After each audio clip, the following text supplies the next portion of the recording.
Yeah, what's up, twins? Alright, let's get the fucking, the whatever the fuck you're talking about. Do I know it? Yes. Do I know anything about it? No. I don't watch it. Never watched it. Don't plan on watching it. That's about it. There you go. Yeah, what all the names you listed off, fucking absolutely, it's not ringing any bells. Cause I don't watch Jujutsu Kaisen.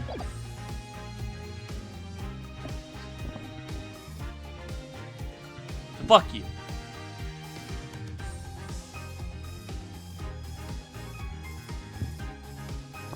Anyways, guess what, guys? We're playing Ace Attorney.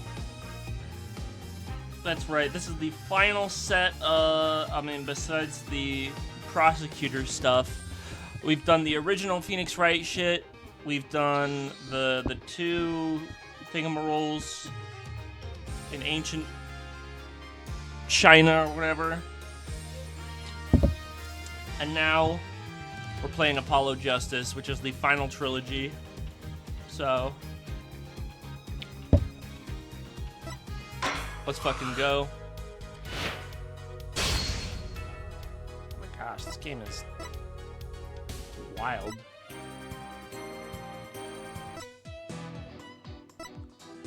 Spirit of Justice, and then there's the museum.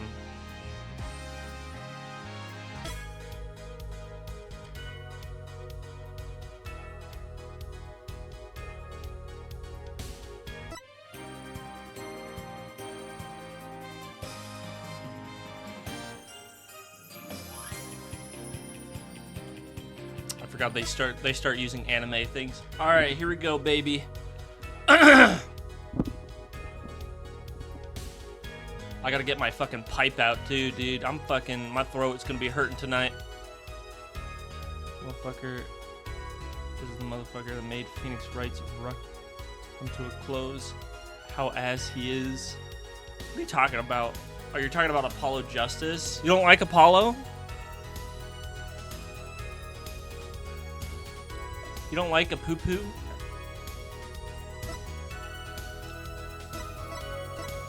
I guess not a lot of people do. But it's fun. It's a fun game. Look at him. Man, I'm looking at you and I'm thinking,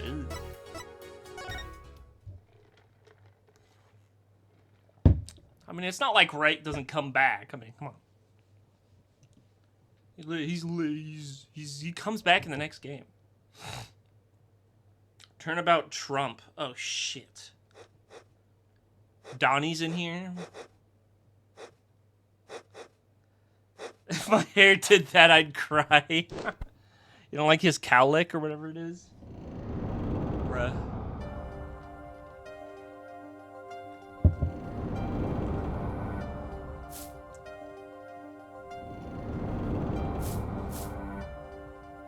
Twins dealing cards like he's dealing crack. Showdown time.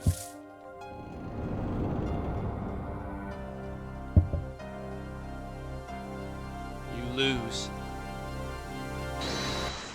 Ah! Ah!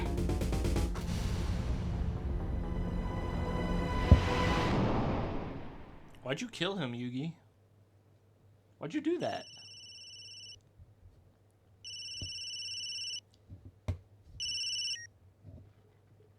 I seem to be in a bit of trouble.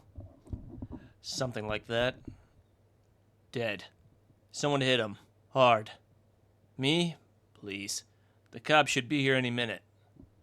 I'm in your hands. Should have come to that.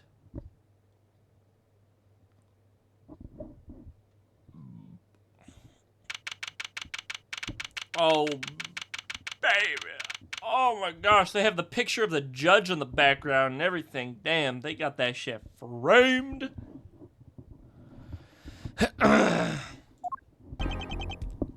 Panicked, palms sweaty. I can admit it, I'm nervous.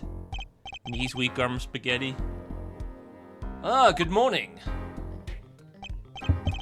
Good morning, sir. You look tense, Justice. Wound up tight. Wound up, sir? No, I'm loose. I'm fine. That screeching noise. Is that your voice? I suppose it's to be expected. It's your first trial, and it's a homicide. I guess justice doesn't start small, eh? I'm fine. I got up at 5 a.m. to do my Chords of Steel voice workout. I'm fine. Ah, that explains it. I did detect a certain rasping quality to your speech. Over it again. As you know, your client today is a good friend of mine. I wouldn't want to let him down, if you catch my drift. Drift gotten, sir. I'm all over that drift.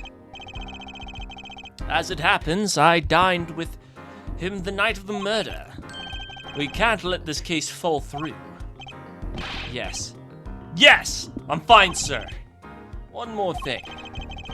Don't say you're fine quite so much. It might take you the wrong way. I'll be preparing our case. You might want to introduce yourself to the client. My name is Apollo Justice. If it isn't clear already, I'm a new attorney. And today is my first trial. Not that I'm worried or anything. The defendant has been accused of murder. My boss wants to help him out, of course, and so do I. I mean, there's no way he did it. Not him, no way!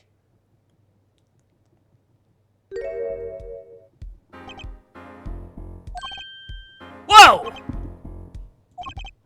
Good, morning! Morning. It's all up to you today. First trial, nervous. Beating him, cardiac arrest.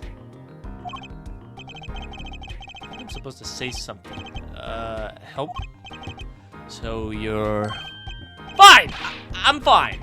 Mr. Fine, is it? I did remember you having an odd name. Well, we're off to a great start. Are you sure you're okay? I mean, with me? Mr. Gavin is a top-notch defense attorney. And he's your friend, so why... We'll see. You can do it. Be confident. I'm really sorry this happened to you. I mean, it's time. Shall we? Yes, sir. Okay, I need to focus. First trial, here comes justice.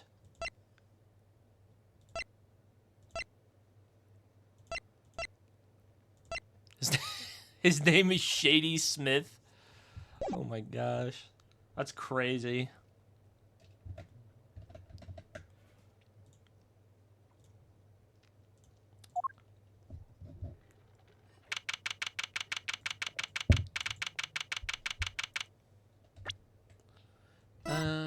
Let me look at something.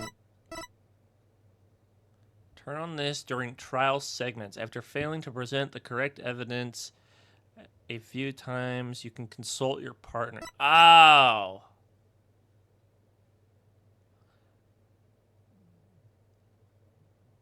It's not available in Apollo Justice Ace Attorney. Okay, so it's not a... Okay, whatever. I mean, that's fine.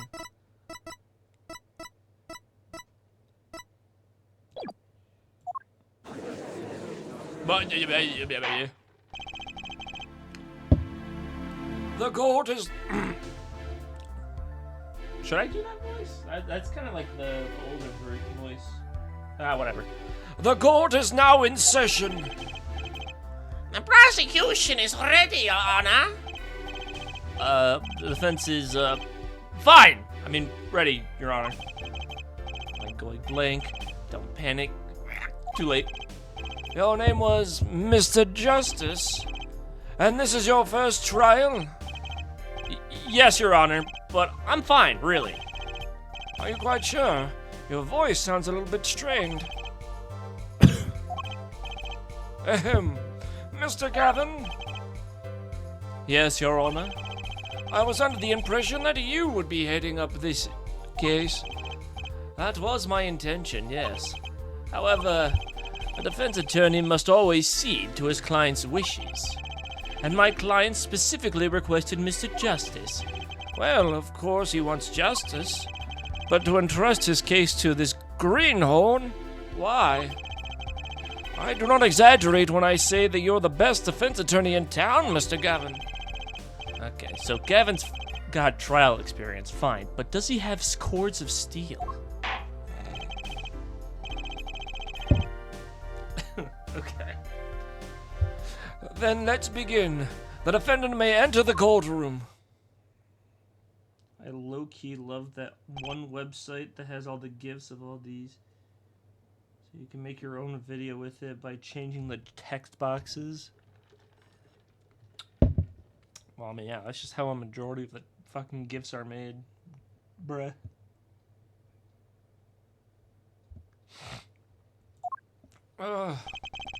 This is truly an unfortunate turn of events.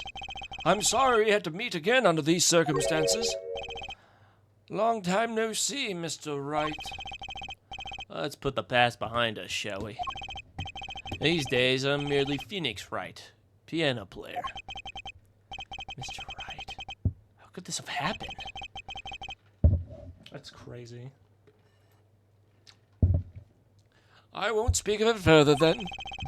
If the prosecution would be so kind as to explain the charges, Mr. Payne? Does no one question why it's always the same judge? Well, it's always the same judge for us.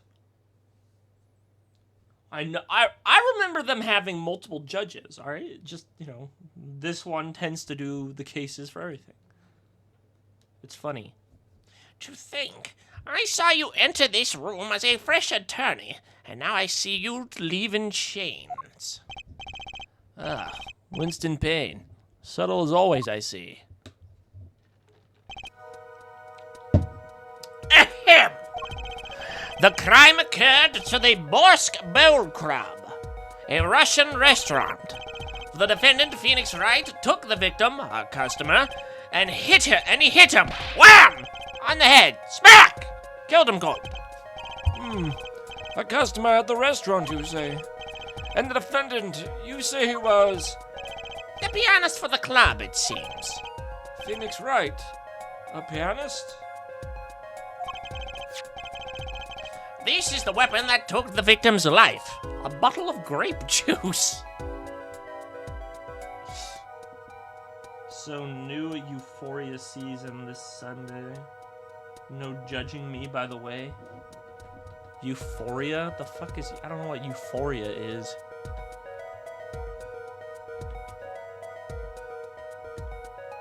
Is it a Gooner movie? Or show? An American adaptation of the Israeli show, same name. Israeli good?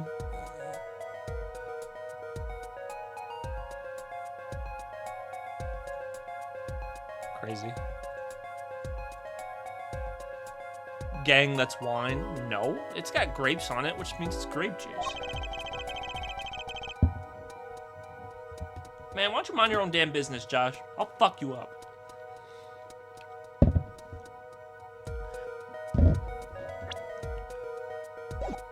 Grape juice is apparently our defendant's drink of choice.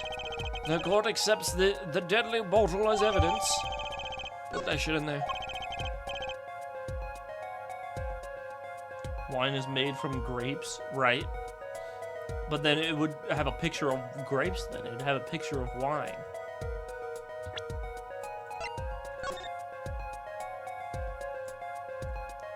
See, look. It's even in Russian too. Grape juice.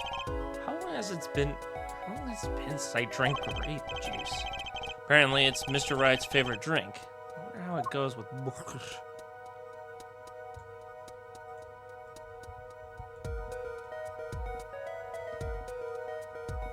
Although it is weird to be drinking it out of a glass bottle, though, but, it's whatever. The bottle is completely empty. Oh my gosh, it's so good.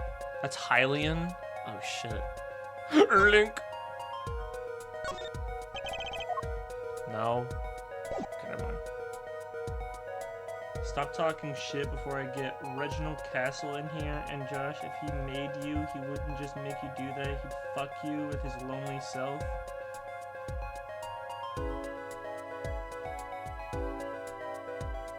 What are you on, bro? What the fuck? Borshka. Borshka, borshka, borshka, borshka. Something to note, Justice. All evidence is filed in the court record. Make a practice of checking it frequently. Court record. I've heard of that. I already know this.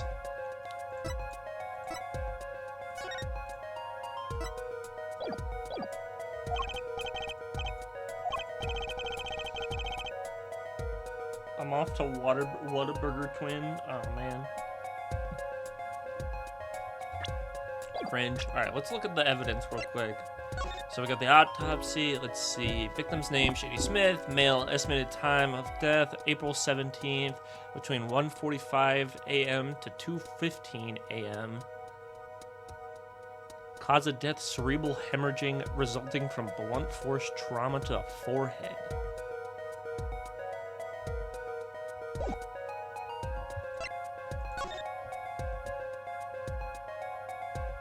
Bro is passed the fuck out. So the victim was a customer of this restaurant. But just who is this, Shady Smith fellow? We believe he was a traveler, Your Honor. A traveler? According to his passport, he had been out of the country for a number of years. He had only returned to this country recently, though his place of residence is unclear. He had some sort of connection with the defendant.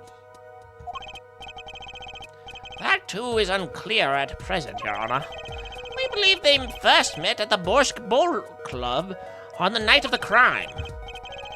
If they had only just met, then why murder? Perhaps the victim slighted the defendant's piano playing? That doesn't appear to have been the case. No, the motive had nothing to do with the defendant's lack of playing skill. At least not piano playing. I'll let this photo explain what I mean. As you can see, a game of poker was in progress at the scene of the crime. Wait a second. Isn't poker gambling? That's a crime in of itself. Indeed, it appears our defendant has fallen to become a basis sort of criminal. It is true that the defendant was engaging in a game of poker with the victim. Yet, it was only that, a game, in the purest sense, a competition, Your Honor. A competition? Yes, a test of wits, a silent clash of passions. Only the cards, the backs wreathed in blue flame, know its final outcome. Come again? The cards on the table had blue backs, Your Honor. I believe the defense was waxing poetic in an attempt to mystify those presents and impress women. That will be our first order of business here, then. To find out more about this fatal game of cards. Very well, defendant. You will testify to the court about the poker competition held the night of the crime. My pleasure. This is it, my first trial. Here goes nothing.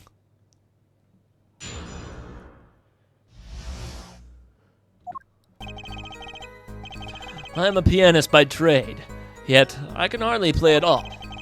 My real job is to take on interested customers over the poker table. The room where we play and the competition in there are the club's main attractions. The rules are simple.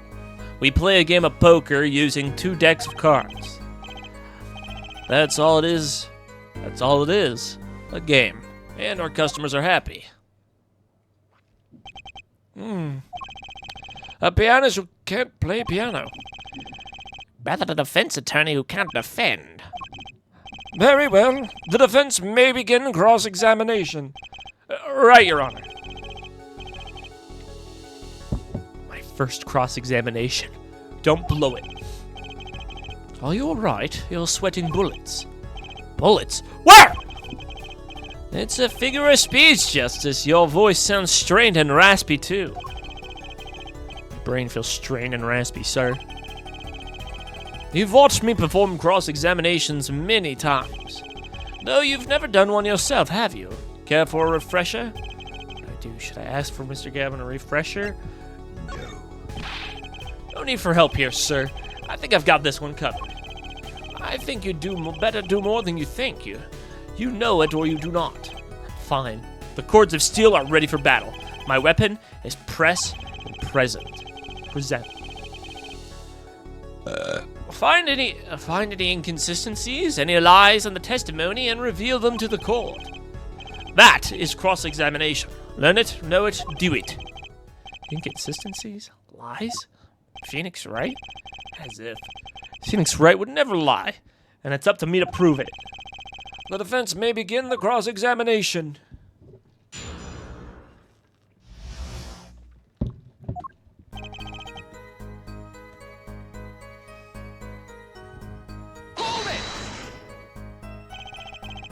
You can hardly play?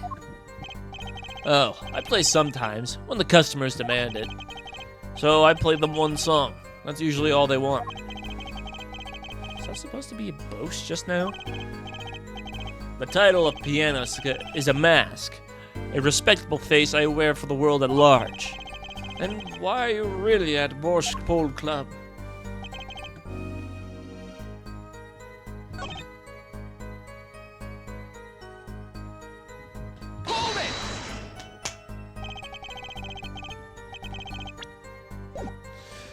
The room in the crime scene photo is an attraction? Yeah, it's quite a history, actually. The Borscht Bull Club used to be a gathering spot for for black market types back in the day. Black market? All in the past. Things like the black market are only on the silver screen nowadays. Suffice it to say, there were a lot of deals being made under the table. Right there in that room. A smoky room, gambling hoods. Oh no, just looking at this picture makes me feel bad. The bosses gather around the table, cutting deals, safe from the eyes of the law. Meanwhile, a goon keeps watch through the small window. I can practically picture it now. That window does look like it would be good for keeping a lookout, but little else. The room had a few other tricks to it. Well, it was common knowledge to our regulars. At any rate, they come to play poker in the room, steeped in history. Despite the dark past, it was just all fucking clean fun. My dyslexic ass.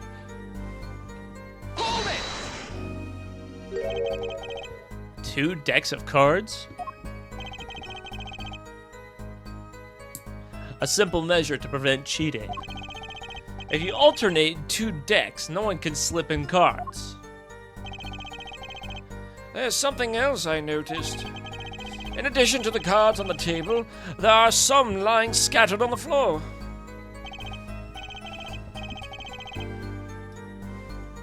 Precisely. Cards on the table, cards upon the floor, each one forming a complete deck. A crime scene painted blue by a sad sweep of cards. It's poetic, really. Incidentally, we used two types of cards at the table. One deck of cards was red, the other blue. As I recall, in poker, you make 5-card hands. I can see how it would be easy to cheat. Yes, a game of hands.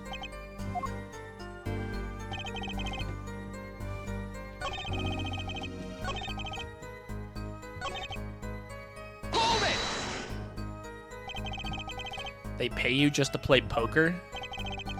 Would seem to be the case. I am a professional, after all. Do I detect pride in that statement? It's just hard for an honest, hard-working member of society like me to imagine. Yes. Your imagination was always a bit limited, Winston. What? You bitch!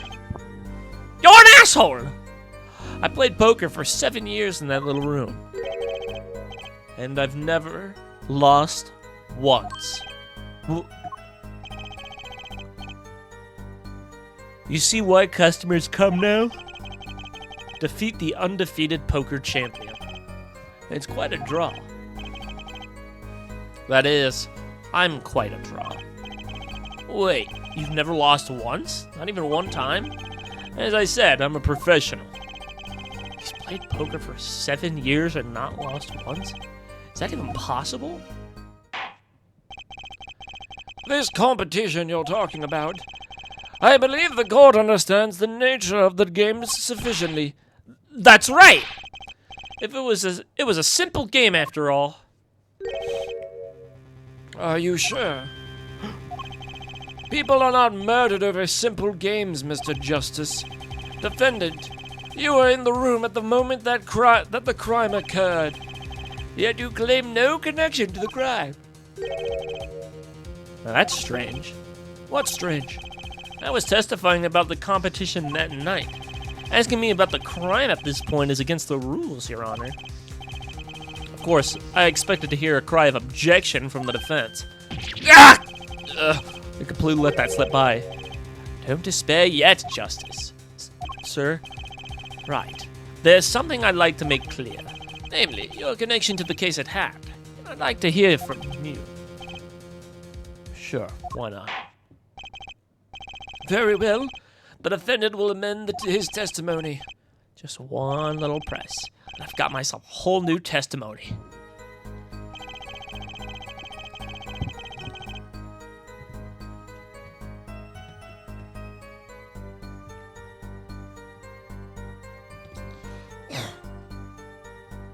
I plead silence regarding the murder, but I will say I never touched the murder weapon.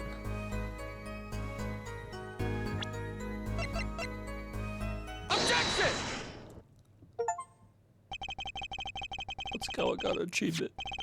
So you say you didn't touch the murder weapon, this grape juice bottle, right? So I said. Something the matter, Mr. Justice? Too bad our new defense attorney never learned how to play dumb. What's this, Mr. Payne? I examined the bottle in question, you see, and it was covered in with the defendant's fingerprints. Objection! No need to shout, Mr. Justice. I can hear you just fine. Excess yelling can damage the judge's ears and our case. But what about my cords of steel? Anyway, what's so strange about fingerprints on a bottle in a restaurant? Well, that's true. The prints alone don't prove. Oh, shit. Oh, they wouldn't prove a thing if they were normal fingerprints. Huh? But the fingerprints on the murder weapon were upside down! Upside down? What does that mean? It means he was holding the bottle inverted. And there can only be one reason for that. To whack the shit out of this guy. Yes. To brain someone with the bottle.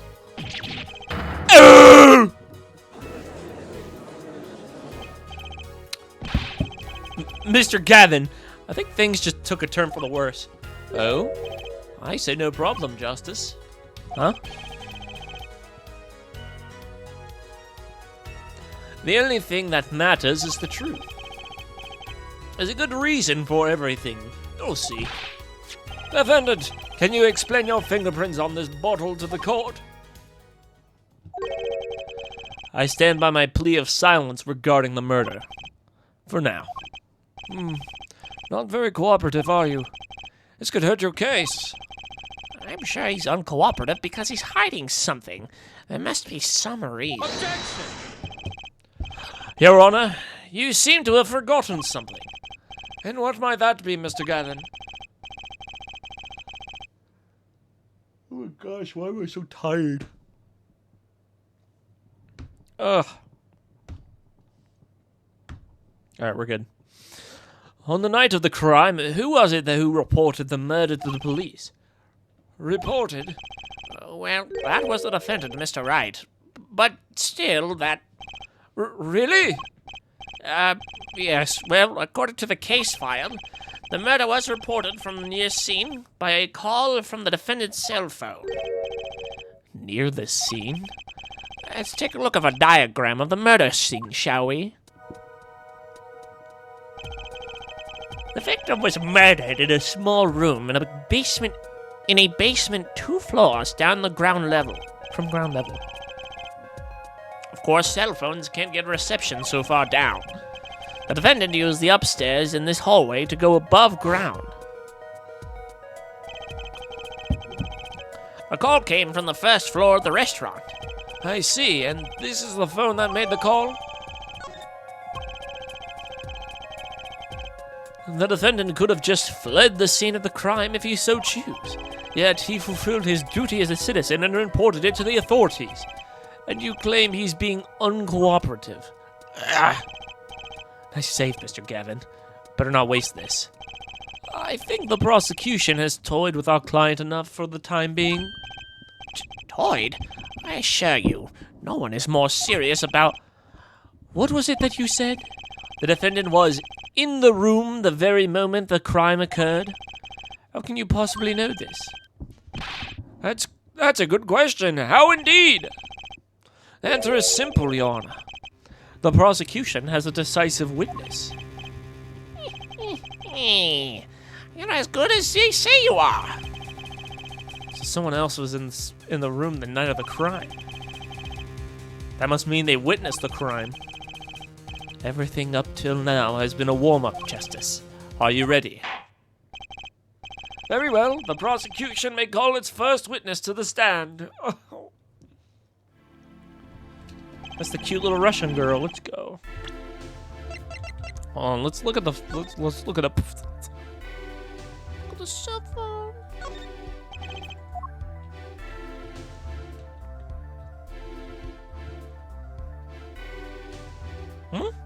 The fuck is this? Wow, the battery is being held with a piece of tape. He should just buy a new one. Maybe he can't afford it. Or he just doesn't care. I mean, he works as a piano player. You think he can fucking afford a new flip phone? Or whatever the hell this is. It's not really a flip phone, but...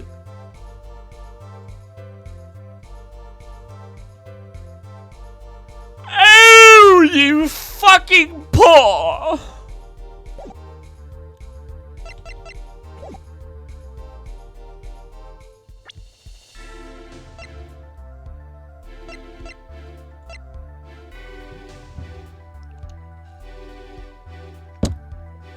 Damn, he's 33 now. And Winston Payne is 61?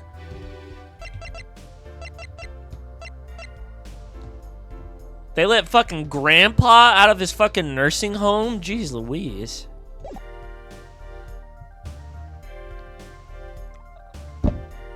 The witness will state her name and profession. Hold on just a moment. Where's the witness? What do you mean, where's the witness? To be fair, the judge is also really old too, so I guess I can't really say nothing. I surmise she's been frightened by the defense's demonic-looking horns. Dude, it's just a haircut. So I used a little hair gel. Relax, people. Oh shit, isn't a hair like... Unfortunate. Have no fear. If any horns point in your direction, this court will cut them off. You are sure? I swear it on my gavel. Please, come out. Isn't violence against hair a crime, Your Honor? Well, if you're sure, it's okay.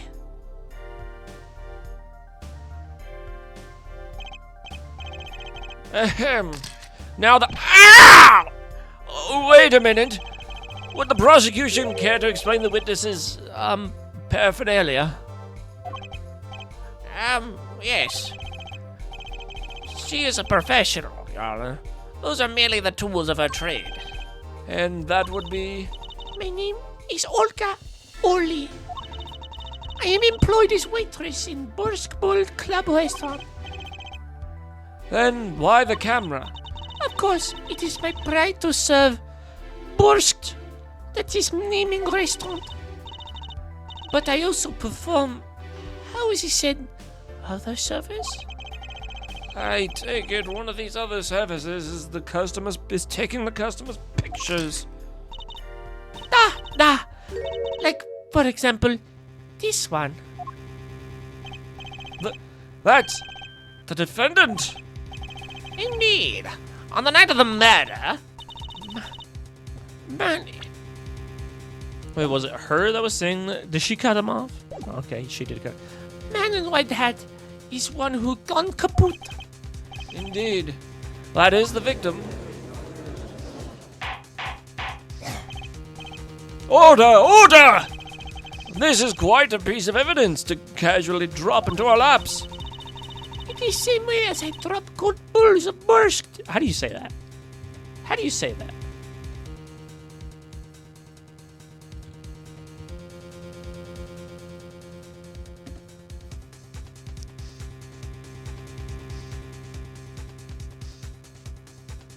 Borscht. Borscht?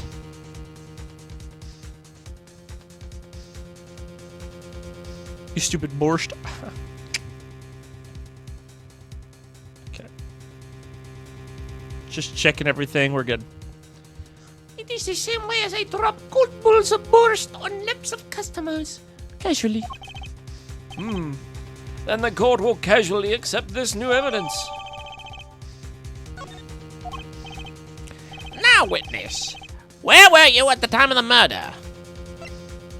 Behind the camera, you asshole.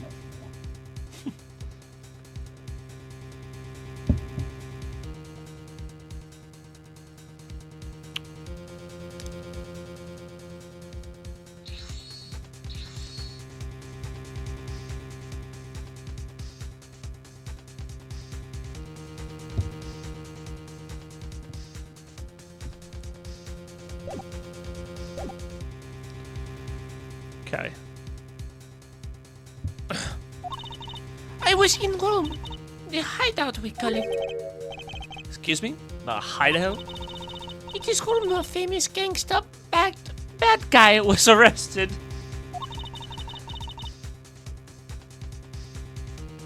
Oh my gosh. Fucking classic Phoenix Wright, bro.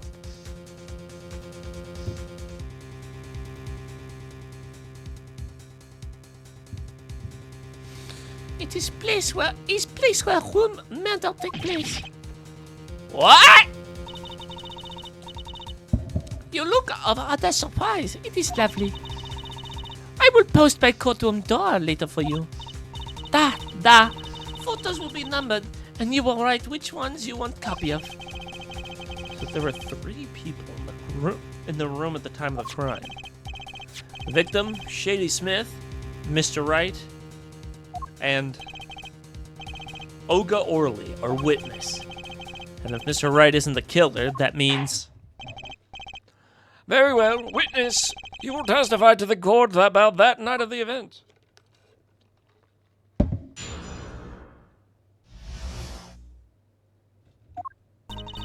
That night, customer asked me to deal cards for him. It was cold. Both players played with hats on.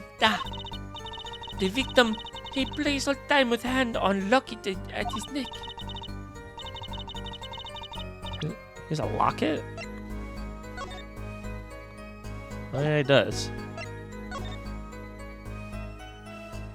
But he's missing his locket in this image.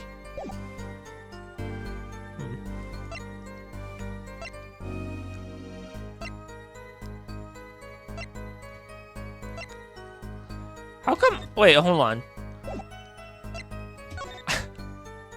How come the photo here is in black and white, but this one isn't? Like,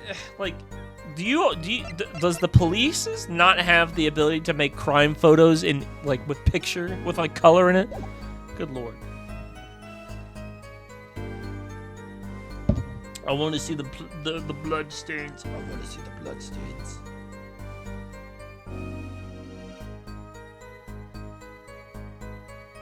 Then last hand is done, but something terrible has happened. That man flew at victim and is strangling him to death.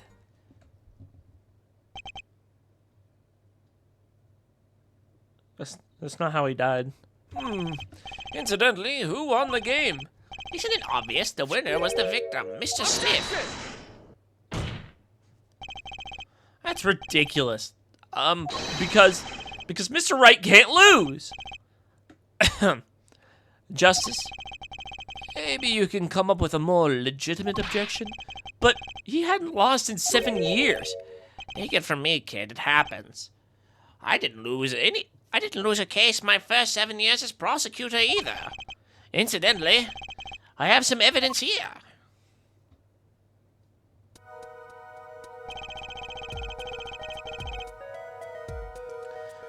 These are the poker chips as they lay at the very moment of the crime. The hand and chips on this side to the defendant, Mr. Wright.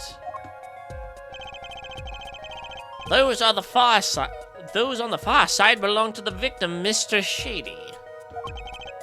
Chips, you say? Yes. Imagine that poker is a war. Your hand is your army, and the chips are your spoils. I know that. After all, in my youth, I was known as the poker head of courtroom number 3.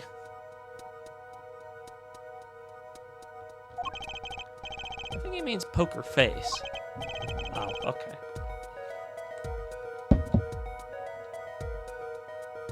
Okay, you know what? That makes more sense. Looking at this picture, it does seem that most of the chips are on the victim's side of the table. Here you go, take that shit. Very well, the defense may cross-examine the witness. Now hurry up. Hurry the fuck up.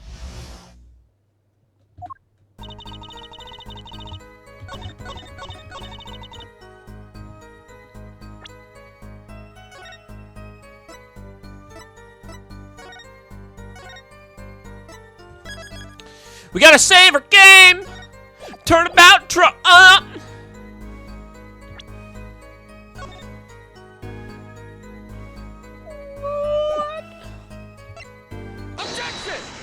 Alright. Oh, really? Strangled, you say? That's odd. No more customers only choke on borscht. No. I mean, this report shows that the victim died to a blow to the head. Miss Orley, really now? Did you witness the crime? Oh, nice cat.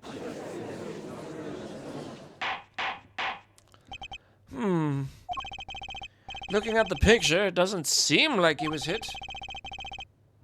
He's still wearing his hat and everything. Yet, it is the fact that he was hit, Your Honor. Here's a zoom in. Here's a photo we took of the victim with his hat off during our investigation. Well, that's quite shocking, isn't it? This head certainly was hit. But I have seen it happen. The defendant, he lunged at victim, his neck. Oh, really, Miss Orley? I think I've caught you at your own lie this time. Justice, I admire your enthusiasm, but perhaps you should think this through once more. What do you mean? I found a contradiction. There's only one thing in our testimony that troubles me. Very well. It seems we should continue the cross-examination. There's such a thing as thinking too much. This horse is dead. Let's stop beating it. There's such a thing as thinking aloud too much, too.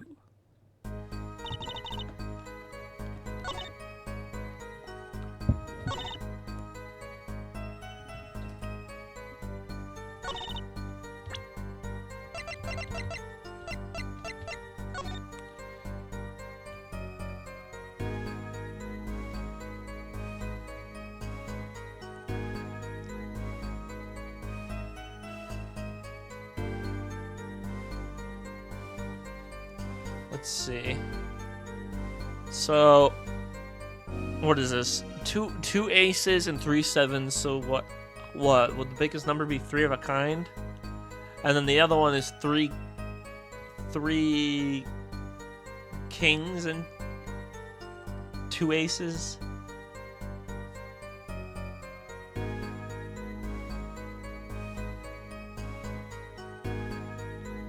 So I guess he would be winning because it's 3 kings. It is bullshit. There's a card right there too. What's it doing there?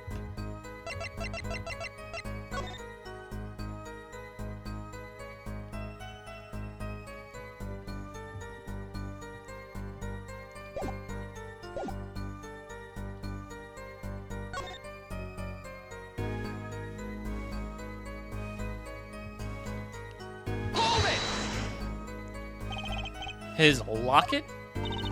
I believe it was a good luck charm, da. He gripped it many times as he played that night. Yes, he must have felt as though it might carry him to the moon and the stars. Though if it was small enough to fit around his neck, it wouldn't have much lift. The defense would like a clarification. This is a locket we're talking about. I mean, a pendant with a picture in it, right? Not a rocket. Of course, I knew that. It was probably a pendant shaped like a rocket. That's why she called it that. No, a locket's a locket. It's considered bad form to poke fun of the heart of hearing in our society.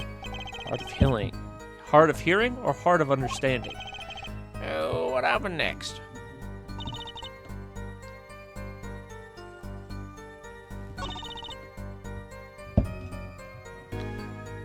After the defendant tried to strangle him, he hit him with the bottle.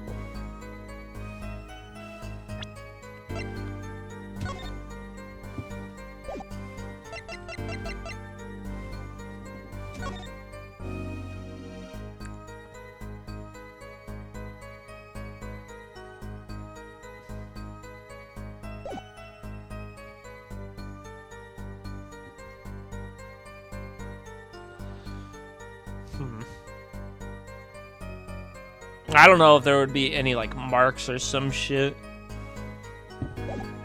I gotta play this smart.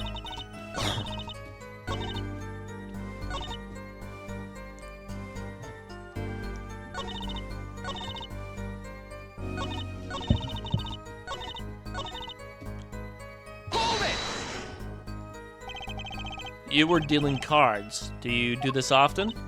Ah, I am doing this. If customer wishes it, I serve anything. Borscht, cards, more borscht. It is my work. It's good to hear of a place that hasn't forgotten the meaning of service. Welcome. Welcome you to Borscht Bull Club, where borscht is as warm as the waitress. Thank you for not handing out flyers during the cross-examination.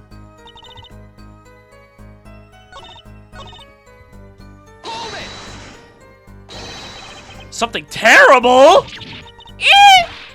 The defense will refrain from needless shouting. Oh, sorry. I never seriously reconsidered this vocal training thing. Now, Miss Orlick, can you tell us what happened? I'm so frightened. Da! I trembled with fear. Yeah.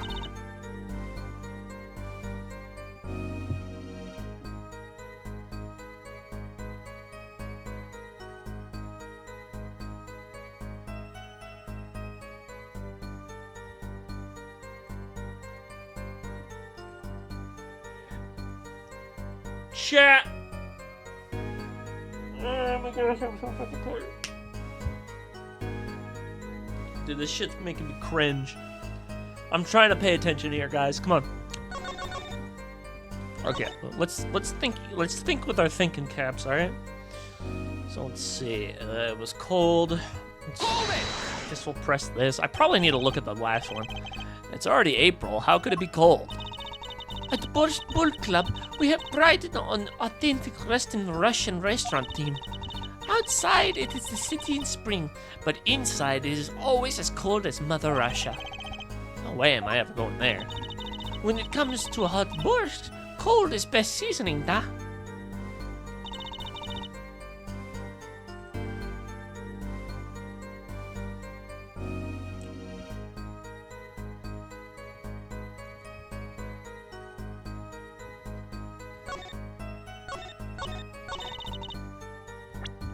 Okay.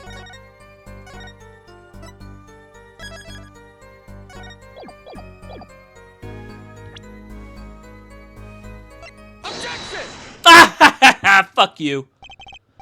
You know, there was one curious part in her testimony, just like Mr. Gavin said. But what does it mean? Mr. Justice, would you care to explain what you're thinking so intensely about? Recall the testimony, Your Honor. The victim played with his hand on the locket of his neck, I believe she said. I hope you aren't about to raise an objection to the witness's grammar. No, but look at this photograph. Do you see a locket on the victim's neck? Well done, Justice. I'm impressed. I knew you'd be able to handle this. What does it mean? If we are to believe this witness's testimony as is, then the locket disappeared following the victim's death. Lockets don't just disappear, Your Honor. It's quite simple when you think about it. If the locket is gone, someone must have taken it off, no? Taken it off? Wait, you don't mean... The defendant wasn't strangling the victim at all. He was taking off his locket. Wouldn't that explain it?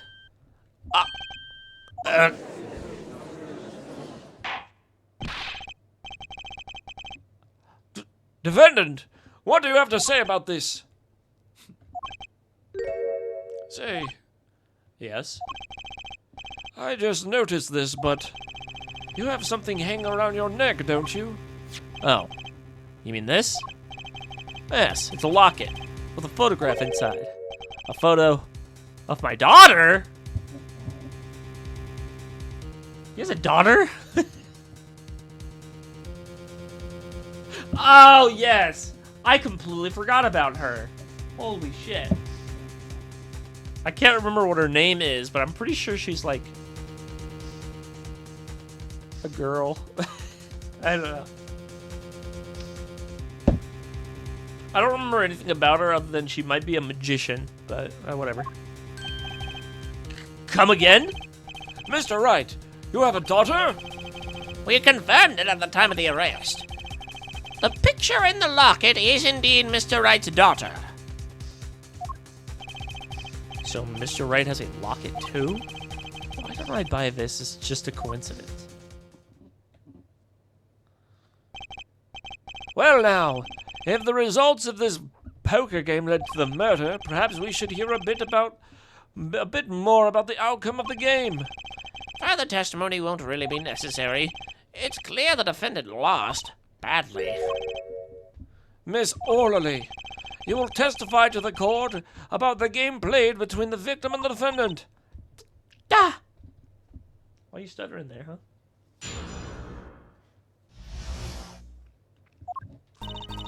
The game begins with 3,500 points in chips for each man. House chips come in two sizes, small and large. The one who was winning, it was the victim. Was the last hand, defendant play with all chips on table and lose. The moment loss was decided, defendant grabs bottle from a table and oh, okay. Okay, we're just gonna cut her off. Indeed, looking at this picture, it does seem to be a one-sided game. As the court knows, poker was the defendant's life.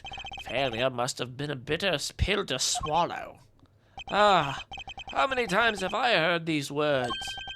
I'd done it in the fit of anger, Your Honor, and now I regret it.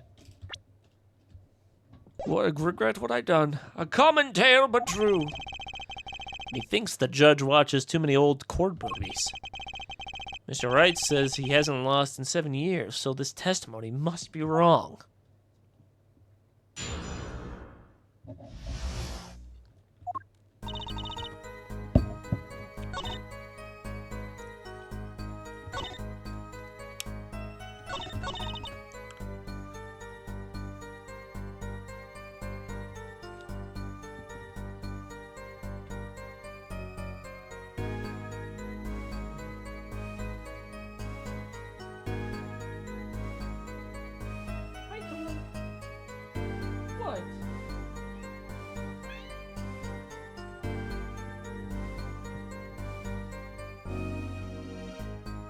boy. You want me to let you out?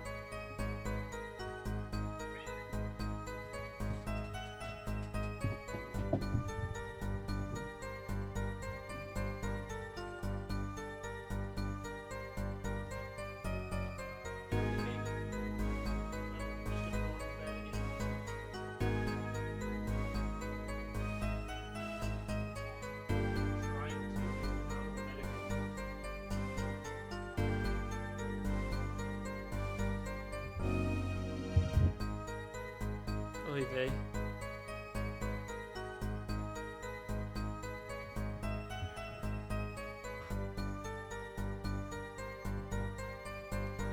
Okie dokie, Dominuki.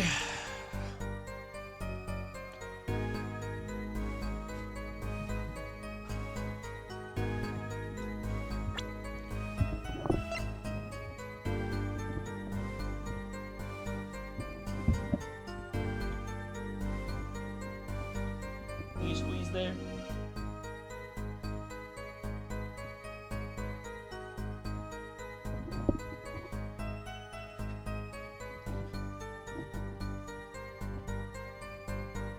Oy vey.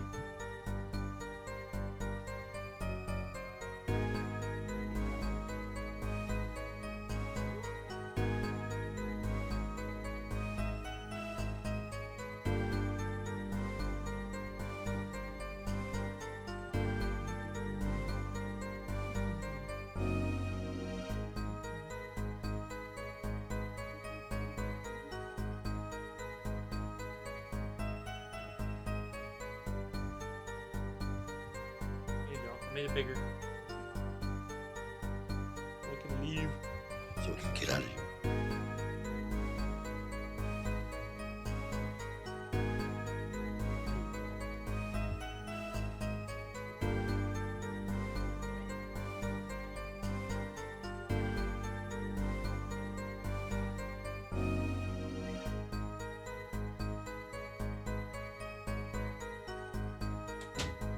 Okay, good. Finally got that out of the way. Okie dokie, let's see what we got here. The fan when you come to place.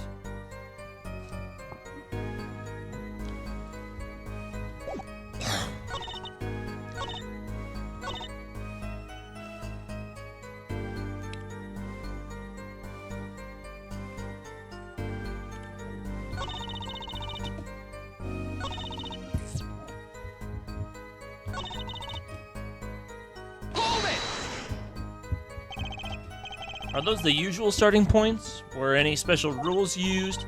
No, not special. Usual game, usual rules. If each man begin with 3,500 points, then the total would be, exactly 7,000 points. Jeez, this isn't calculus. It's not even long division.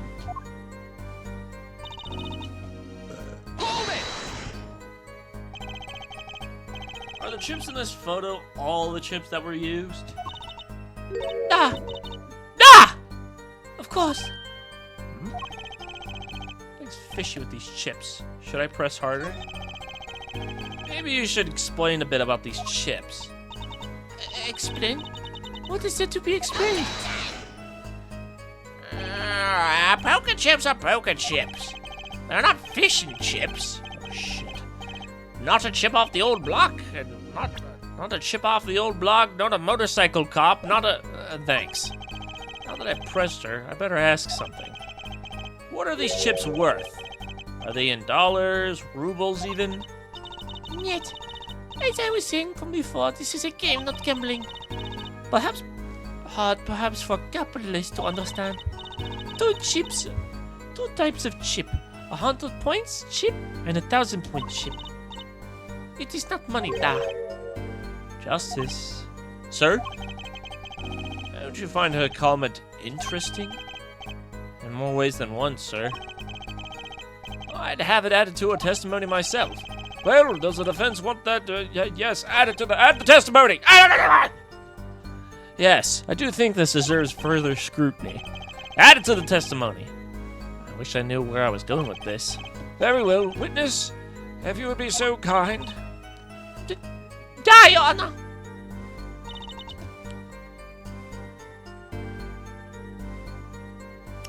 So there's one kind of chip that's worth 100, and the other kind is worth 1,000.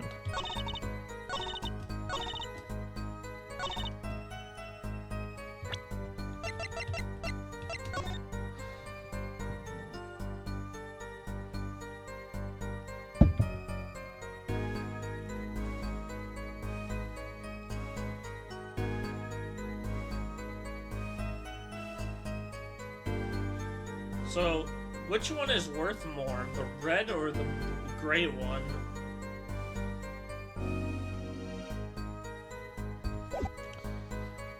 Because she said one is worth 1,000, the other is worth 100. And if the smaller ones are worth 1,000, that would mean Wright was the one winning. He has the most chips, but if it's the other way around, then he's winning. I don't know. It doesn't...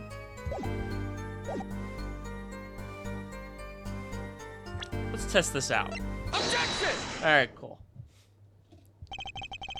You're sure it was the victim who won? Absolutely sure. It seems our new attorney is a bit confused. A glance at the picture is enough to tell you who won. If you're not in kindergarten. Just for the safety's sake, could you explain the problem to the court? Of course, Your Honor. In this photo, I see small chips and I see large chips. Tell me, which are worth 1,000 points? Why, the big ones, of course. Duh. Oh, I thought so too. But then the totals don't match up. Oh, that's right! Yeah, because it's worth like 30, it's 3,500 in total.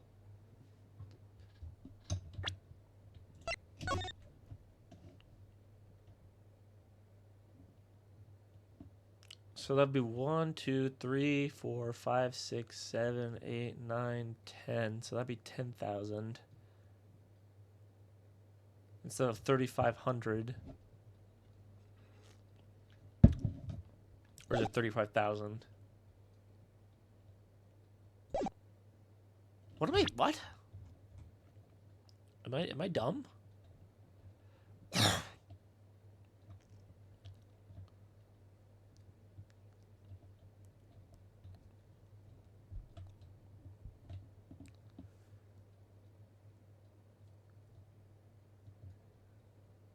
Each band began.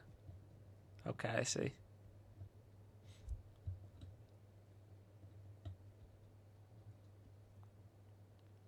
Ah, okay.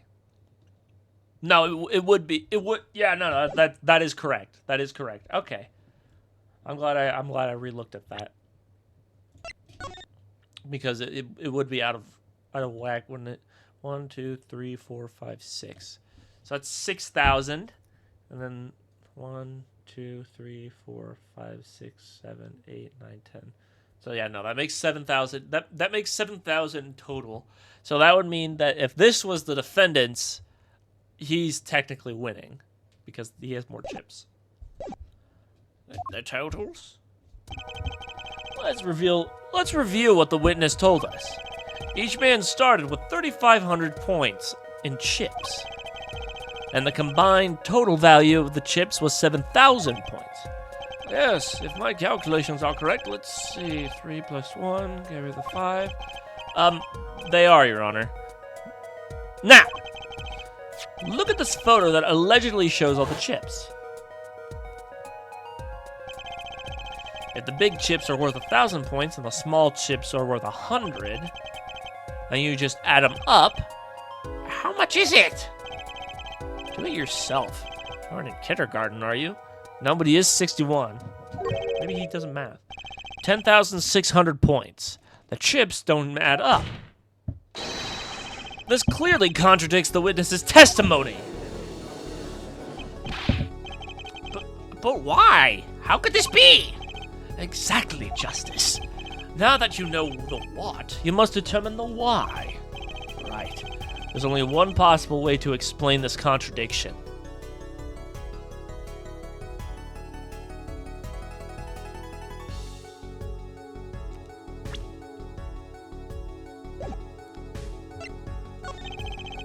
The odd thing here is the number of chips, right, Mr. Gavin? Why are you asking me? Just in case? Justice, it's your case I'm more concerned about. If you're wondering about the chips, just look, they're all there. Okay.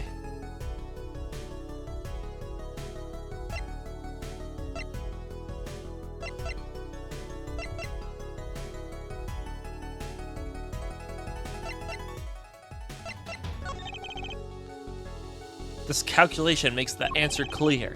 If the total combined points at the table is 10,600, then... Oh, right. Fucking dumbass. Good lord. I got confused by the wording. Then each man started the night with 5,300 points. 5,300? That's a rather half-baked score at which to start a game. Justice, would different starting points really change anything? Huh? It seems the defense's objection was even more half-baked than the score. Oh, don't think... Oh. So weird. Whatever. At least I get the... Look, guys, we get to look at all the funny answers. Each man began with... if the chips were indeed shown in the paragraph, then there can only be one answer. Well, what is it? The value of the chips was the other way around. Oh my gosh. Yeah!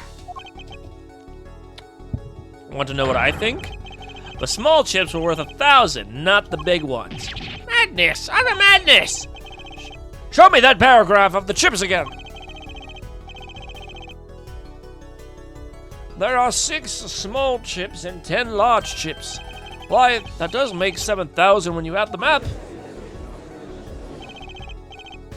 Excellent work, Justice. It's almost as though you figured it out by yourself. Well, I'm just glad I was the one who said it. But wait! The value of the chips may be different, but that changes nothing. Indeed, the victim did have the large number of chips still. Exactly. If the small chips are 1,000 points and the large chips are 100, let's do a little math. Add up the points for each side of the table. Shit! The victim, Mr. Smith, had 2,900 4,100. Well now, it seems that Mr. Wright was winning the night after all. That's impossible! My client even had less reason to kill the victim. After all, he was winning! Yarr! Now, Miss Orley, you must have known the true value of the chips, since you were there at the scene of the crime, weren't you? Damn. She got them Spider-Man reflexes. Order! Order! It appears our defendant has lost his motive. And Mr. Wright's supposed defeat never happened. We must now ask ourselves whether we can try. Oh, shit.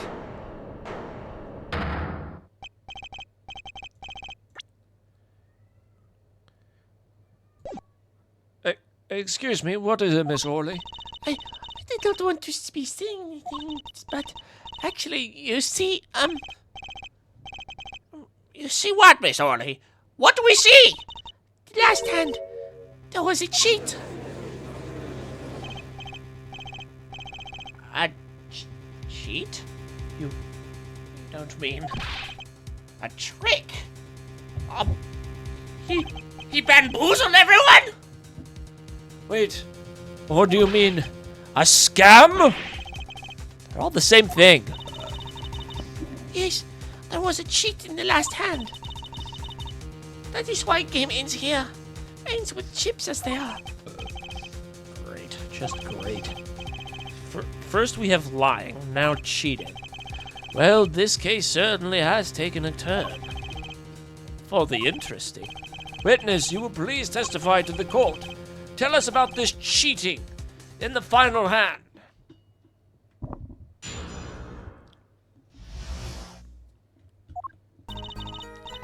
Last hand, both men had full house. There is full 4 of each hand, each card and deck. Ace king. If you look at both men's hands, cheat is more obvious. The next moment, game becomes argument. The defendant's trick was exposed. He took the bottle in his hand. Oh, Mr. Smith.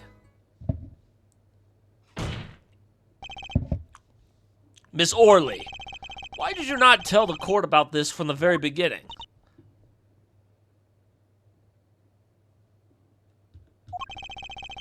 I thought I smelled a cover up here.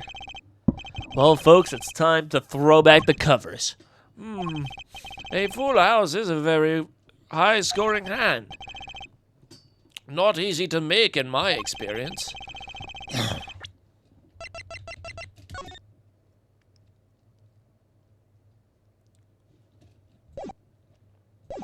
I don't know. I don't know. That alone is enough to suspect less than scrumptious tactics. Mr. Gavin, what's a full house? Lawyers these days. You don't know your poker. Can't say this bodes well for your case or career. What is this? Some kind of secret court poker ring? Justice?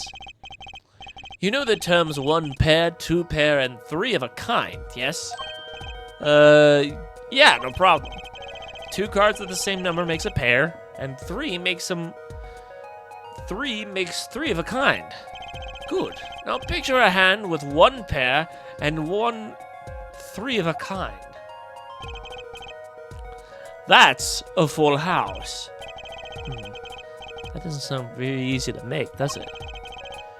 You can see each player's hand in this photo. Wow, they both have full houses. We forget this. There's an easy way to make a full house and go undefeated for 7 years. You cheat. Ahem. The defense may cross-examine the witness. If he did cheat in the last hand, that still leaves one important question. Mr. Wright lost that hand. Who's ever heard of a professional con man losing when they cheat?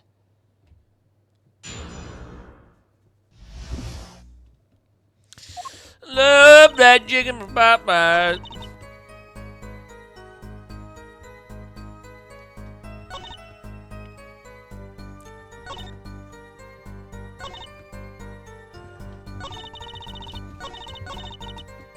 She's a big fibber.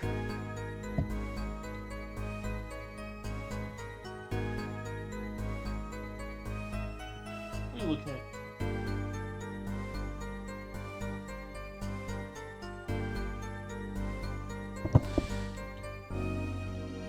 Hold it! 4 of each card, you say? There is 1 spade, 1 diamond, 1 heart, and 1 club for each card. It is interesting fact that this number 4 comes from numbers of seasons. Huh, you don't say. And did you know that the cards are numbered 1 to 13? All of these cards is a deck, and you add all the cards of the deck, and you get 364 a year. Huh, you don't say. Isn't that 1 day short? That's why each deck has 2 jokers. They say the second joker stands for the leap year. Thus, you have a perfect representation of the year, all in a deck of cards. Huh, you don't say. You're gonna be in this courtroom for a year if this keeps going like this.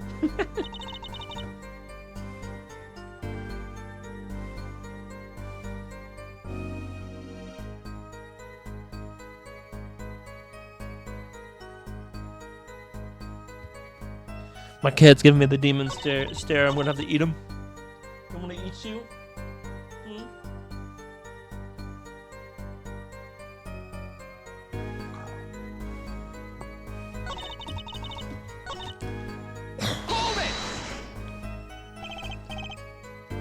How is it clear? Well, the defendant, he played the fifth ace. Fifth ace?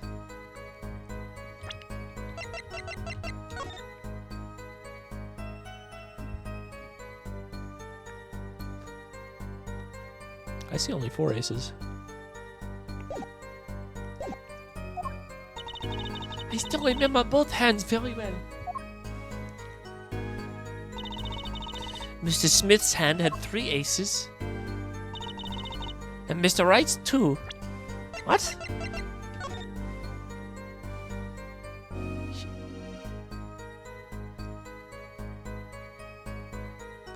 What are you talking about? They both have 2 aces.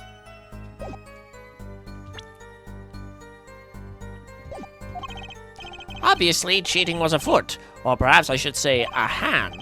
Your Honor, perhaps this can be added to the testimony without Mr. Payne's joke. Very well, the witness will add this detail to her testimony, please, por favor. Objection! You're stupid. It appears the witness is mistaken. Mistaken? But my name... Shut the fuck up. Look, this piece of evidence clearly contradicts what you just said in your testimony. That's the photo of the chips, is it not? Justice, perhaps you ought to explain your point in a way that that the judge would comprehend. In other words, use your finger to point out your point. Yes, please point out the contradiction in this photo. What particular point contradicts the witness's testimony? There! Ms. Orley, in your testimony, you made the following claim. Mr. Smith's hand had 3 aces. But you can clearly see the victim's hand only had 2 aces. Well, maybe the witness was simply confused.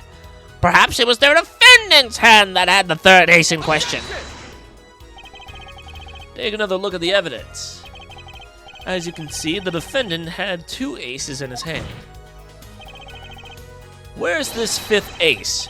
I see cheating, all right, and it's going on right here in this courtroom. 2 aces in each player's hands does make 4 aces in total. Hardly proof of cheating. Wait, please! It is true. I have seen it! The 5th ace! There was cheating, I swear to you. That's odd. She must be lying, yet she's the most sincere I've seen her all day. We have a right to trust our instincts. Mr. Gavin, who knows what lies in store for us in the trial ahead? Your Honor, if I may, I have a suggestion. What might that be, Mr. Gavin? If you don't mind, perhaps we might examine the actual cards. The cards? Mr. Payne. Yes. The players' hands that night were set aside as evidence, were they not? The defense would like to request that the cards be shown into the court. Very well, the prosecution will submit this evidence. Which will you examine? The victim's cards or the defendant's? These cards don't prove any cheating was going on. Nothing will. Now, which of these hands is more suspicious?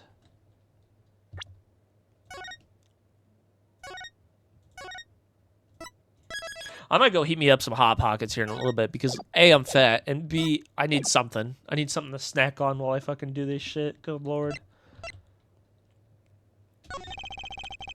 It was the victim's hand that changed over the course of the witness's testimony. The defense requests time to examine Mr. Smith's cards. Very well, Mr. Payne, if you would. Very well.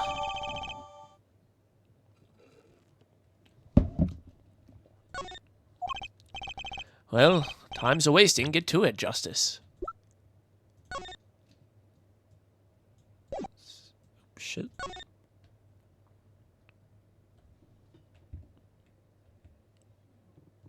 What the fuck? Only one of the cards is a blue back. I'm much more of a red guy myself. Blue is so not red, you know?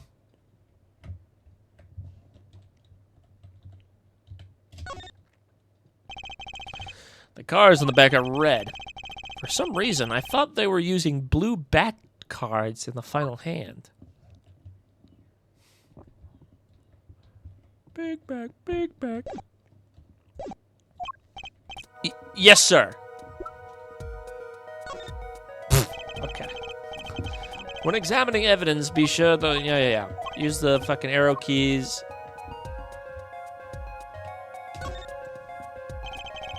Cards on the back are red. For some reason, I thought they were using blue cards. Didn't you, Mr. Gavin? Huh? Oh, which was it now? Ooh, what? Your Honor, look at this. One of the victim's cards. The back is a different color. It's impossible. But I put that card in the right side. What was that, Miss Orley? Yet! I mean, merely said, I have... Your Honor. Mr. Gavin, yes?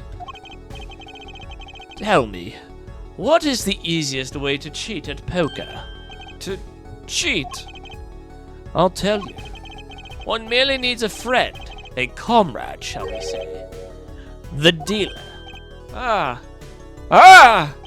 Wait, so you mean this witness, Miss Orley, she's the cheater. A professional, I wager.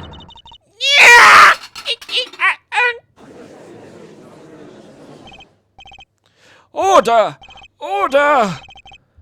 Focus, Justice. Time to take advantage of her. I mean, of her mistake. I'm glad. It's a good thing he. Okay. Your Honor, please recall the testimony we just heard. That's impossible. But I put that card in Mr. Wright's hand. Ergo, Miss Olga Orley conspired to cheat, not with my client, but with the victim, Mr. Shady Smith. Oh! Not only did she cheat, she cheated poorly.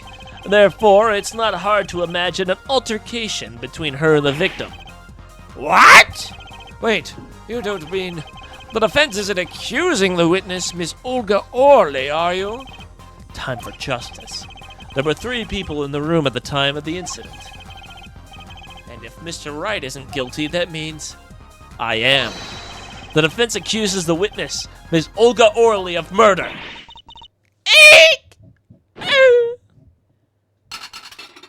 Oh, I thought I was going to drop on her. I was going to laugh. Mr. Payne, where's your witness, Miss Olga Orley? It appears she has lost, Consciousness, Your Honor. It's that easy, huh? Mr. Justice, Your Honor, it seems you've presented a new possibility to the court. One suggesting a connection between the witness and the victim, Mr. Smith. And that means this court cannot pronounce the verdict for the defendant at this time. What? I did it. I held out. I see no point in prolonging the trial this day. The prosecution will need to make further inquiries.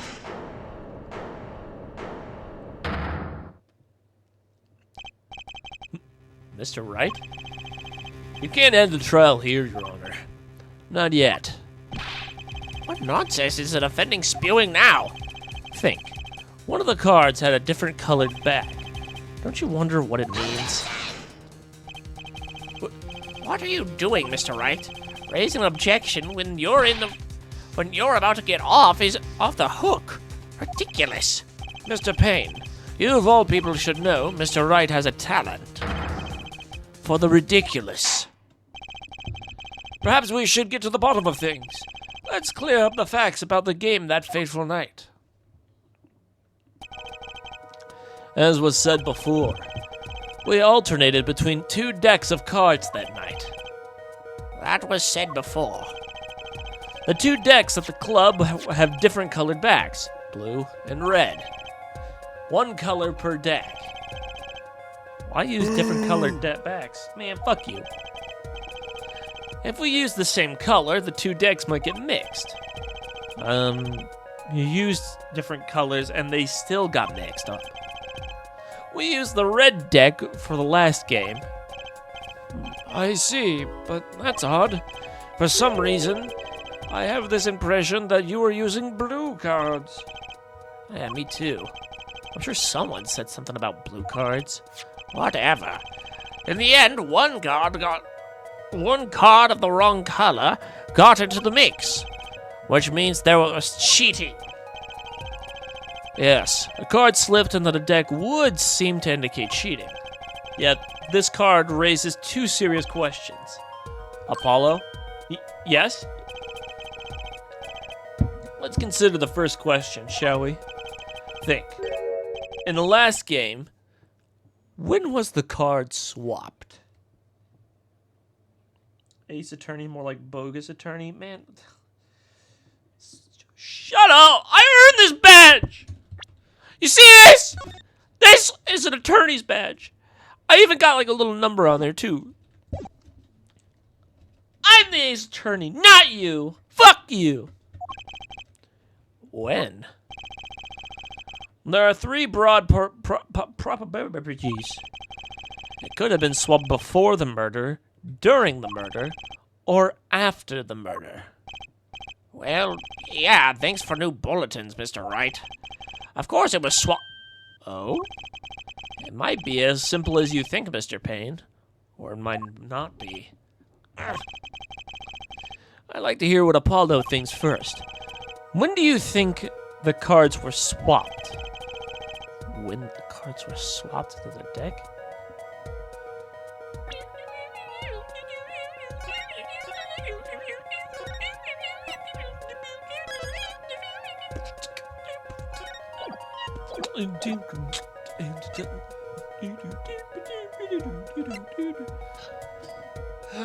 Wednesday for splat.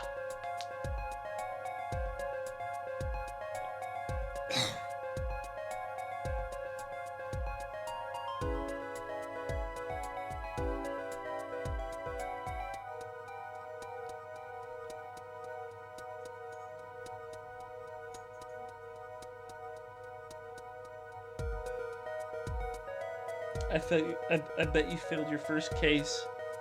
Motherfucker, this is my first case! What do you mean?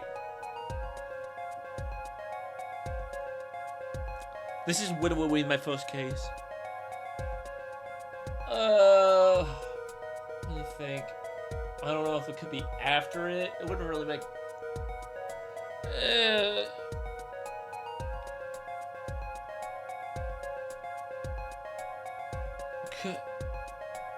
So she said something about putting it in Mr. Wright's hand. So it's either during or before. I'm gonna assume during.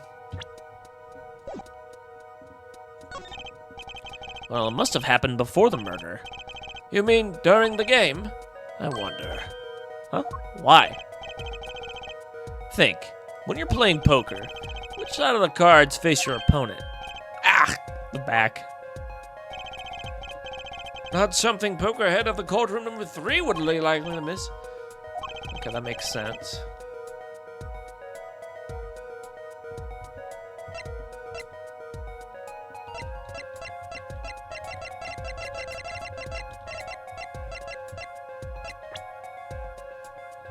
So, during maybe? Well, weren't they swapped during the murder? During the murder? Tell me exactly when was that? Well, the very moment of the act, I guess. Would that to be the moment the cards were shown? Or perhaps the moment when the cheetah was revealed? Or maybe the very moment the bottle came down on Mr. Smith's head?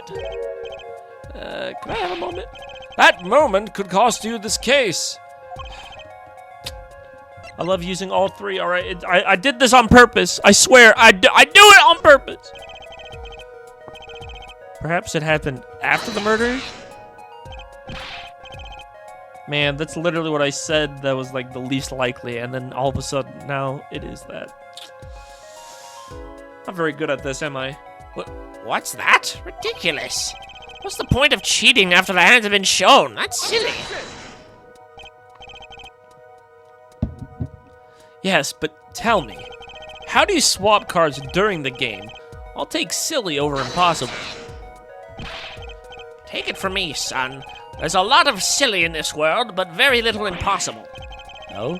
Even when the backs of the cards are a different color? If you pulled that during the game, you'd be caught in no time. Ah, quite true.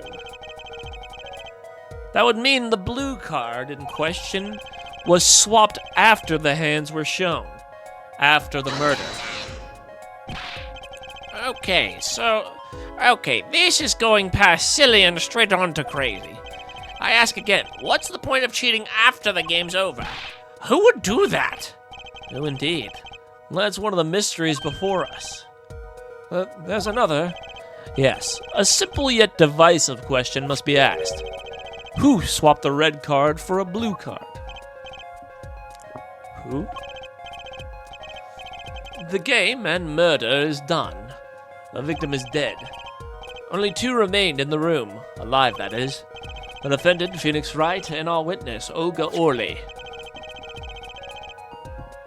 Okay, so who was it that swapped the red card for the blue?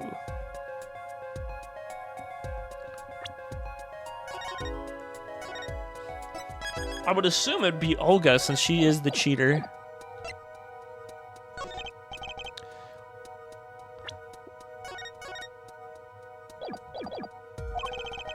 She was trying to cover up the evidence of the cheating.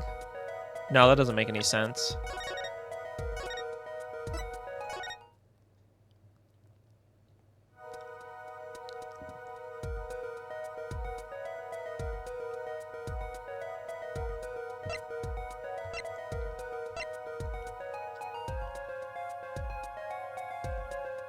Could be the victim. Could be your mom.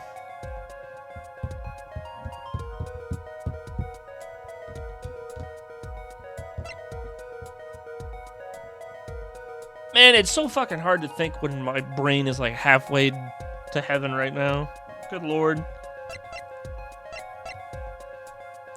Maybe it's someone else. Wasn't Mr. Wright, of course. And, well, it doesn't seem like it could have been Olga Orley either. Well, what are you suggesting? That's hardly a logical conclusion, I'll admit. As the defense, I think it only makes sense for you to name Orley at this point. Yes, I know, but she was the one who dealt the cards, right? I just can't believe she would make the mistake of swapping the wrong color. And if the card was swapped during the game, it would be obvious. Something you'd like to share for the... My cat's popping off. Something you'd like to share for the court? Ah, my apologies, Your Honor. I was just thinking how much fun this all is. Fun?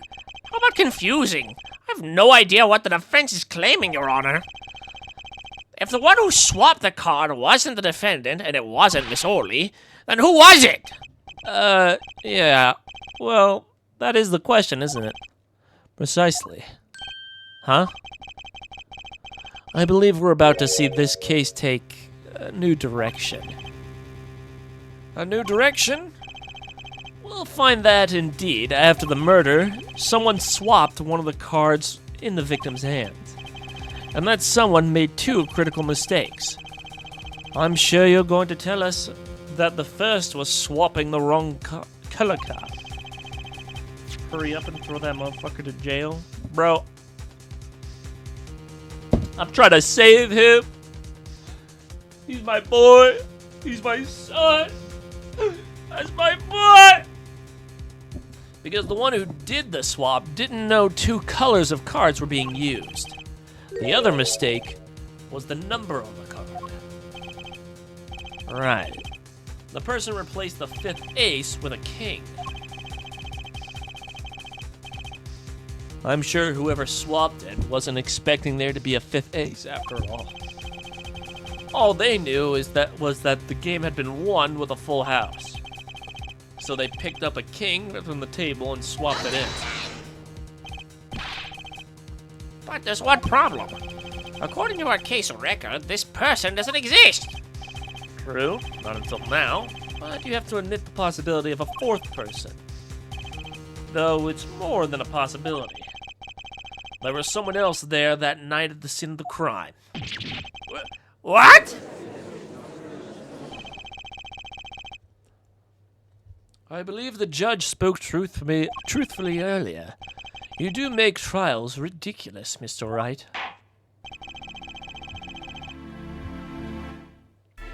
Seems pretty convincing evidence. Sentence him to death penalty. Bro, I'm gonna sentence you to fucking a jail in Europe, bro. I'm gonna send you straight to Paris.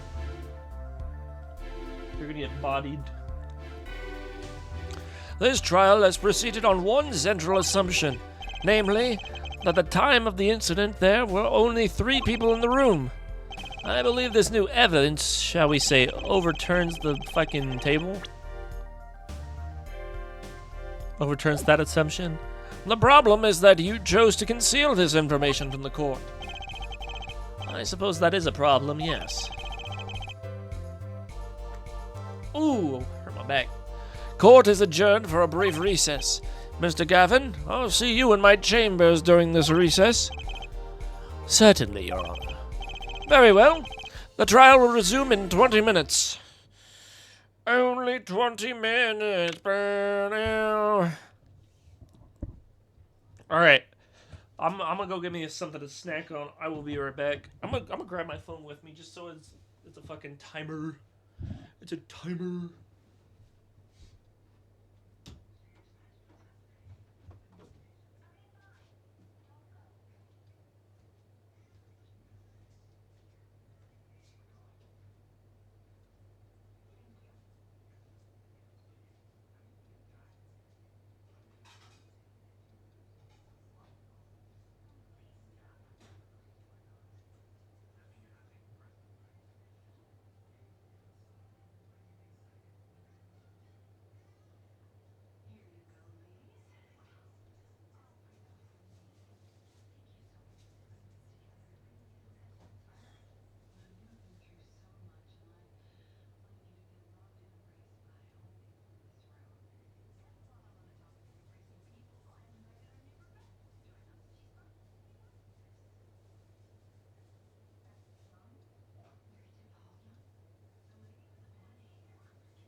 Pretty baby.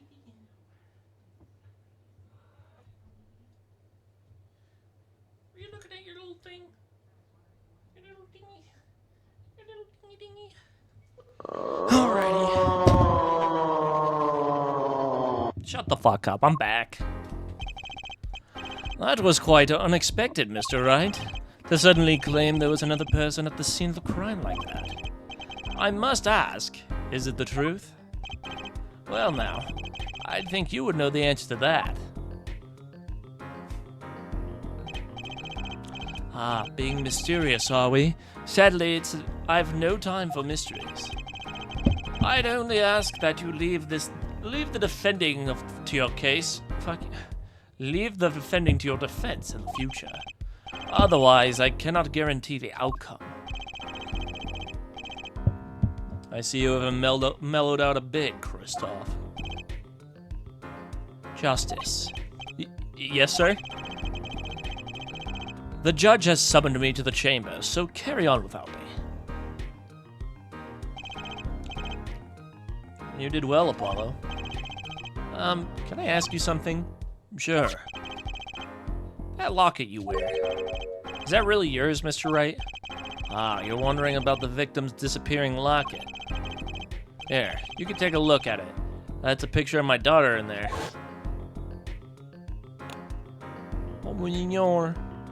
Oh, she's adorable.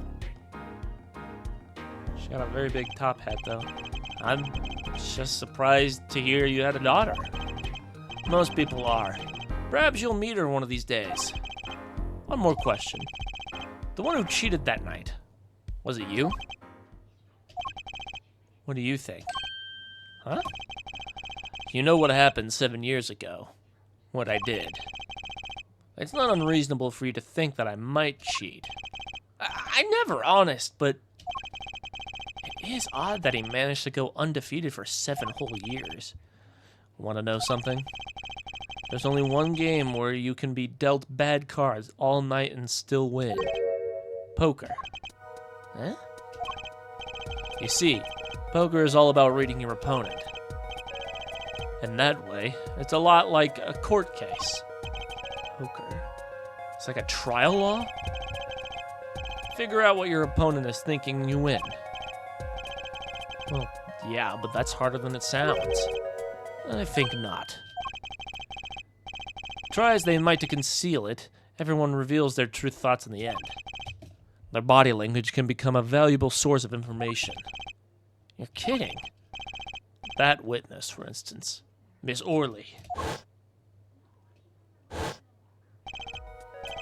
She would touch the back of her neck during certain parts of her testimony. Did you notice? No. Come on, who noticed that? Words, habits, twitches, it's all information for the reading. That's the secret to winning, Apollo. Someone taught me that. Someone taught me, and now I pass the secret on to you. But I'm not worthy. I mean, there's no way I'll pick up on these signals. No, you can do it. Huh? You just don't know it yet. What's he talking about? But you will, soon. Almost forgot. One more thing. About this case. You should know, I haven't told the truth to anyone yet. What? I knew it. I have my reasons, of course. All shall be revealed. And Apollo, I need you to be there, defending me. I need your power. My, power? I had no idea my cords of steel were that special.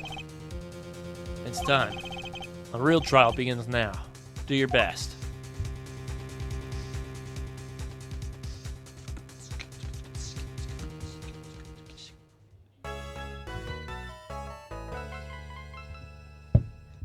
Wow. Do your best, motherfucker. Aw, dude. I appreciate it. I heard my pockets being popped. I gotta go get it.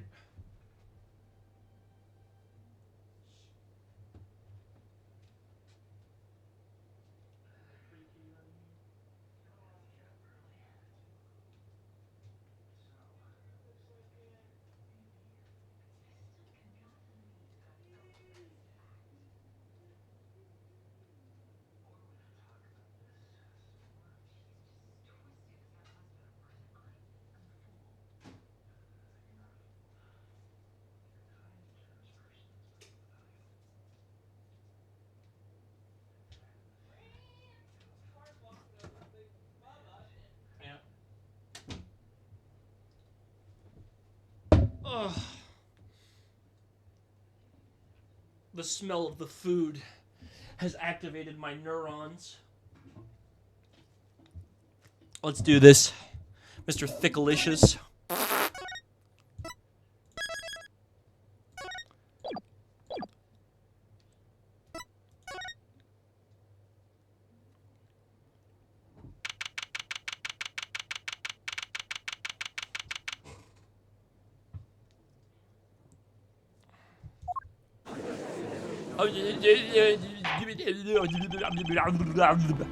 Court will now reconvene.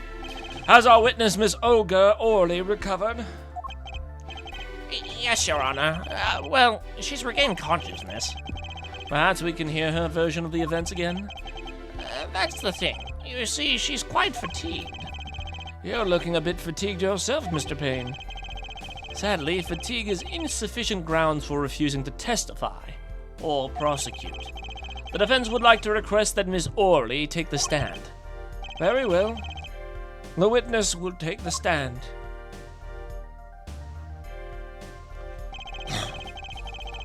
Perhaps you could repeat your name and profession? Or perhaps you'd rather admit that you're a poor liar and a poor loser. Not. She's a pirate? Name's Olga Orly. That's the truth. I'm a pro dealer. People call me Olga Quick Fingers Orly. Damn, she turned into a real baddie all of a sudden. It's kind of crazy. Oh, really? Want to know something else? I'm not really Russian, and my last name sounds like, oh really. There, that's the truth. I hope you're satisfied. Oh, she got an ass on her, though. Witness, you will tell the court what you were really up to that night. Fine, I'll talk. We had a plan, see? Let me remind you that you are currently under oath. Any further fabrications will have serious consequences. Fine. Like I said, I'm a pro. That guy, Smith, hired me to do what I do best. I was planted at Borscht Bull Club several days prior to the night of the game as a waitress. So you were in cahoots with the victim. Not that he needed my help, Smith was a well-known poker player in some circles. But winning wasn't the main purpose of the game. It was about destroying the legend, the undefeatable Phoenix Wright. The plan was simple, elegant really. You see, we set up a trap of sorts. I was to plant a card in Mr. Wright's pockets beforehand, and then deal 5 aces during one of their games. When their hands were revealed, Smith would call them out and search Wright. He would then pull out the planted card, and the trap would snap shut. You swapped cards! You're an asshole! Exposed as a cheater and losing on top of it would have made a great double play. Just like that, the legend would be dashed to pieces.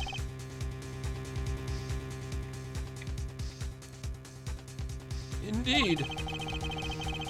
Getting caught red-handed at cheating would cast doubt on his prior wins.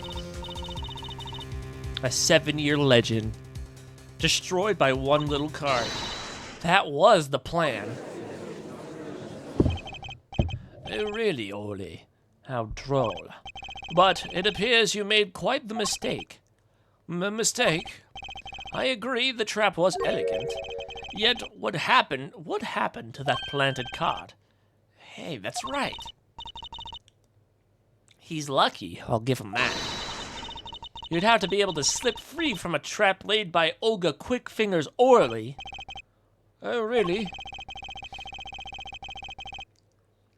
The witness would be much cute. Oh, what the fuck? The witness would be much cuter if she dispensed with the evil mastermind shtick. Cute?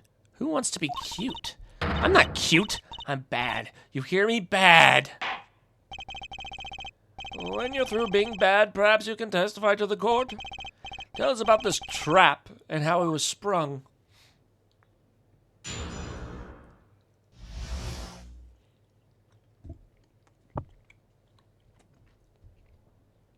She's bad. Bad to the bone. That night, I planted the card like I was supposed to. And Wright lost the last hand, just like he was supposed to. Then, Smith searched it. But the planted card was gone. The trap failed. The next moment, Wright picked up a bottle and swung it. It wasn't me who hit Smith. It was that no-good cheating defendant.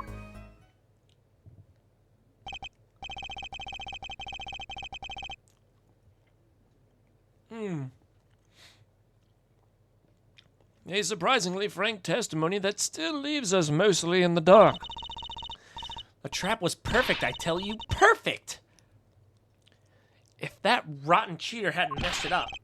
Look who's talking. Well, the testimony for what it's worth, it's all yours, Mr. Justice. With a witness like her, who needs criminals? And with defendants like Mr. Wright, who needs prosecutors?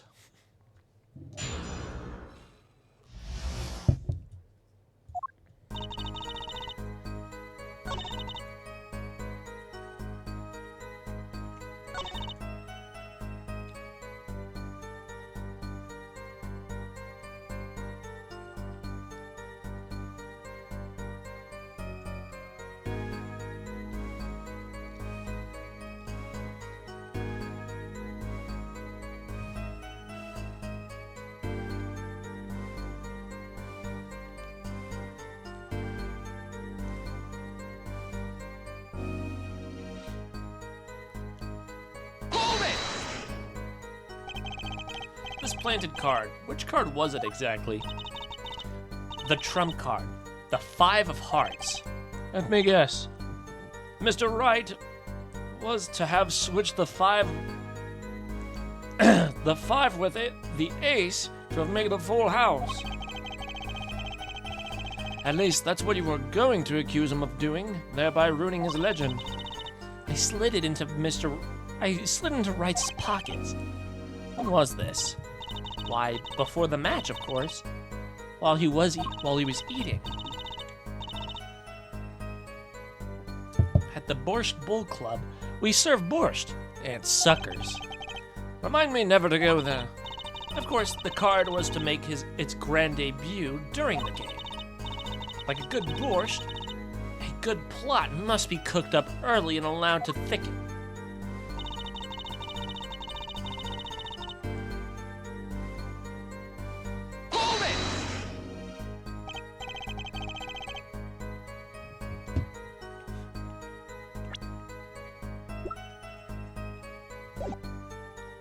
So everything went according to plan. Exactly. The 5th ace came up, so it's obvious the switch went off without a hitch. Once the extra card was found in his pockets, Wright would be forever known as a cheater and a fraud.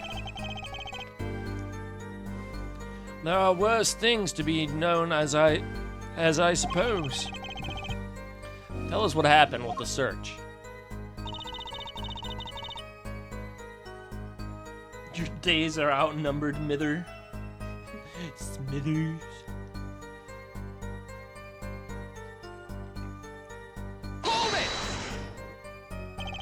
The card disappeared? Yeah, my trump card. The 5 of aces. The 5 of hearts. Gone without a trace. Poof. Zippo. Zippolini. We searched every nook and cranny, even inside his cute little hat. But the card was nowhere to be found, is this correct? Never in my long, storied career. Never has Quick Fingers Orly been so readily duped. Oh, really? So what did happen to that 5 of cards? Don't look at me. Why don't you ask that cheating, lying, two-faced defendant? So the 5 of hearts is still missing in action.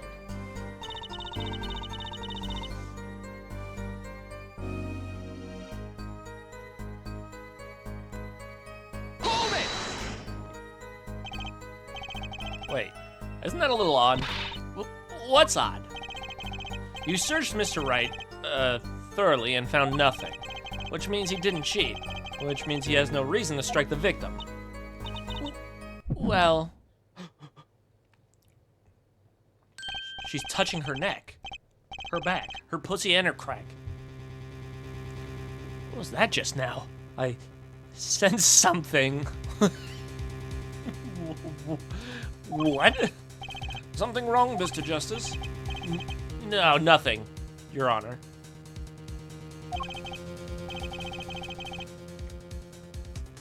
Should I press a little harder? Miss Orly, you're hiding something. What are you talking about? You? Me? Quick Fingers Orly? Hide something? The defense will refrain from baseless accusations. I have one question for the witness, then. You say you saw the moment the defendant hit the victim. Is this true?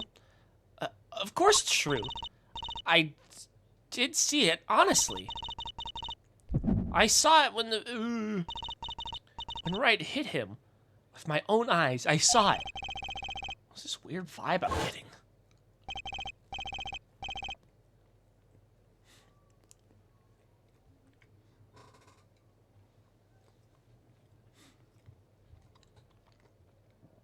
That witness, for instance, Miss Orly. She would touch the back of her neck during certain parts of her testimony. Did you notice? Touching her neck, was it?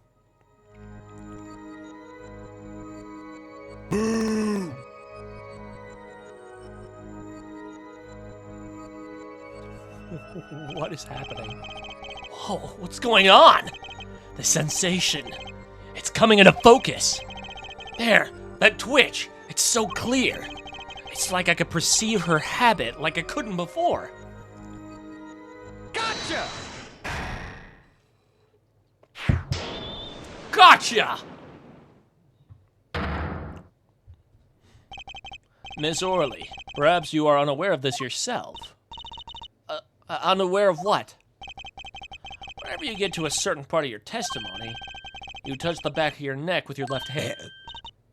Damn. My neck? So what? What indeed, Justice? I hadn't noticed anything of the sort. When she says that part of the testimony, she's subconsciously recalling something. Her body reacts to the memory and she touches her neck. I'm sure of it. A memory? Would someone care to explain what he's babbling about? This is highly unusual, but let's ask the defense. You claim the witness is remembering something. Perhaps you have evidence of this memory to show us? Her habit is scratching her neck whenever she talks about the moment of the crime. So, what would remind her the most of the moment of the crime? Miss Orley, whenever you recall the crime that night, you scratch your neck. I've noticed it happening when you think about the moment of the crime. There must have been some reason behind this habit of yours. I believe the weapon that left an inerasable impression on your neck is this. Take this, take this, take this, take this, take this.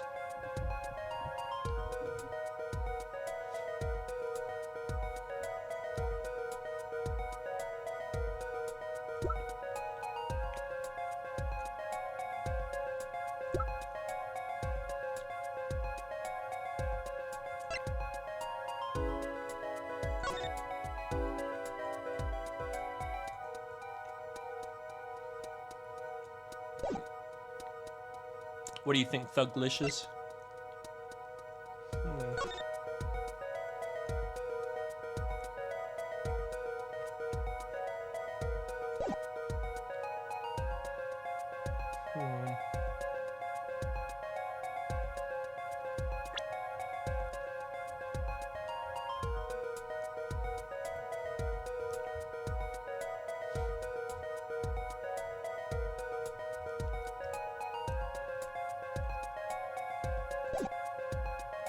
I think he's guilty. Man, you're no fucking help.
Is that it?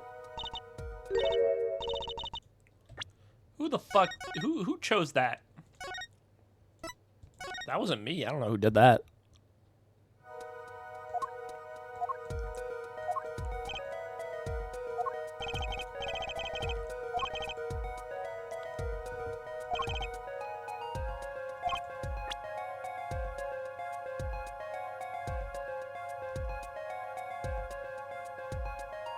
To be honest, I'm doing my daily challenges on Sonic Rumble. This guy's a Sonic Gooner.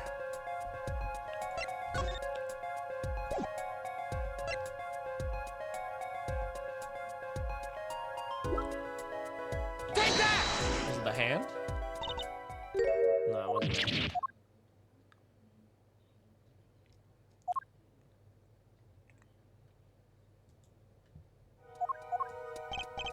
Ow. I don't even get in trouble for that. The moment of the crime. I'm guessing it's trying to say that she wasn't there.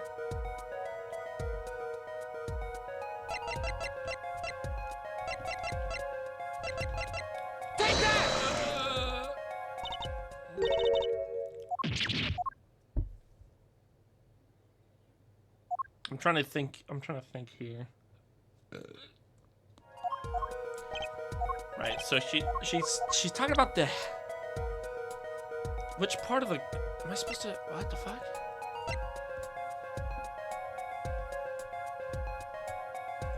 Take that! Man, I'm fucking awful at this game. I can't tell if it's that I'm tired or if it's that I'm stupid. It could be both. Who knows?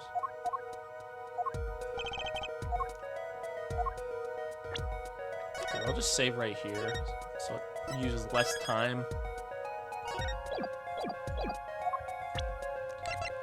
Take that! God damn it! I thought it was the bottle. Fuck! That was literally my first thought, too, was to present the bottle, but then I was like, you know what, let me check all the other ones, rule them out first.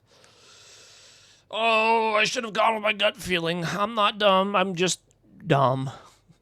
Whenever she talks about the moment of the crime, she touches her neck. Yeah.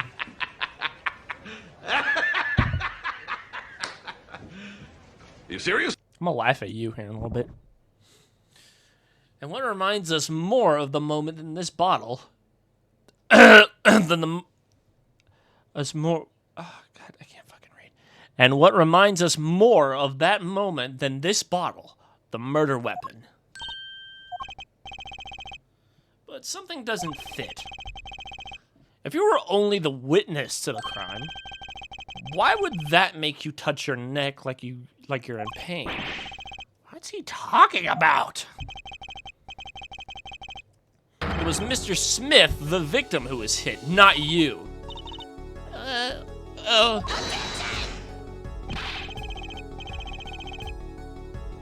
This is a cross-examination, not a cross-wild conjecture. A witness's habits? They're completely irrelevant. Justice, I'll admit, I'm a bit confused myself. This is certainly a unique cross-examination. I'll explain it later, just trust me. Now's our only chance to break her. Break her. Miss Orley, please testify in detail about the moment of the crime, the very moment. Yet, I am knowing nothing. We know you're not Russian. The witness will testify, please. Now. Bah, fine. He's the one who did it. I didn't let it out of my sights till the cops got here.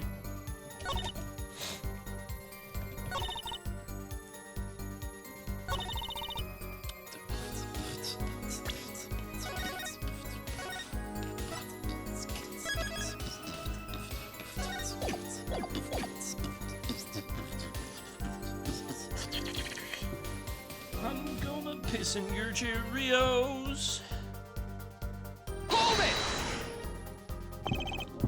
You seem uneasy. You try standing up here. Her eyes are darting all over the place. I must be getting warm. Tell me, after the crime, what was the defendant like? Well, he must have been stunned by the weight of his crime. He sat in a daze at that table until the cops came. Intriguing. I believe you've gotten all the testimony you're going to get out of the witness. So, what do you think of her testimony?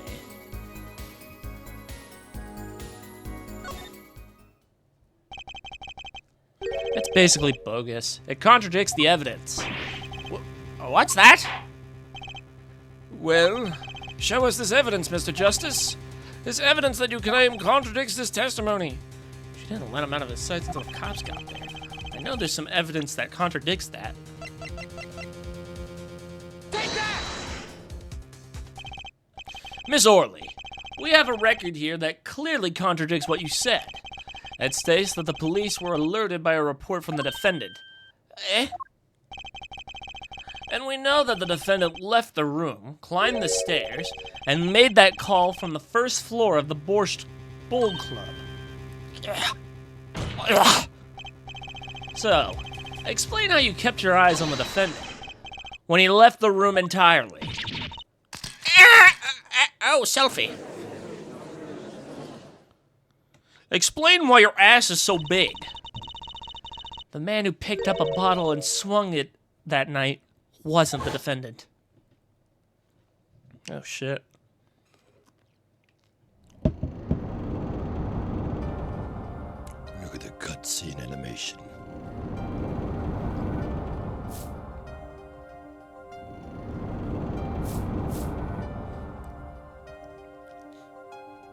Showdown time. You dirty cheat! Check his pockets, now! It's gone. The card's gone. You lose. Ugh. Just then, Smith grabbed the bottle from next to Wright, and he hit me. You, some master of cheating you ought to be.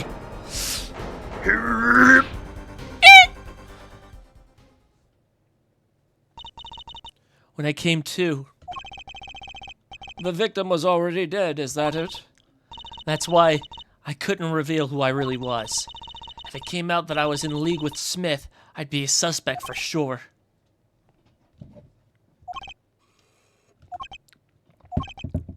Well, where does this leave us? Madness. This is madness. I'm dreaming. It must have been me who was hit with the bottle, and I'm imagining all of this. It appears our prosecution is at its wit's end. And frankly, I can't blame him. Mr. Gavin, what do you think about this turn of events? Mr. Gavin? Sir? I believe that as the defense in this case, we are compelled to call Miss Orley a big fat liar. What? 3 were in that room on the night of the murder. The defendant, victim, and her. And she has a motive. A motive? Her plot foiled, the witness got into an argument with her client, Mr. Smith. And the denouement of that argument was murder. I knew the cards were gone. Oh my gosh, dude. Why didn't you tell me sooner? You were trying to let me figure it out on my own, weren't you? Such a kind boy. What? I'm no killer. It's a trap. Someone's trying to frame me.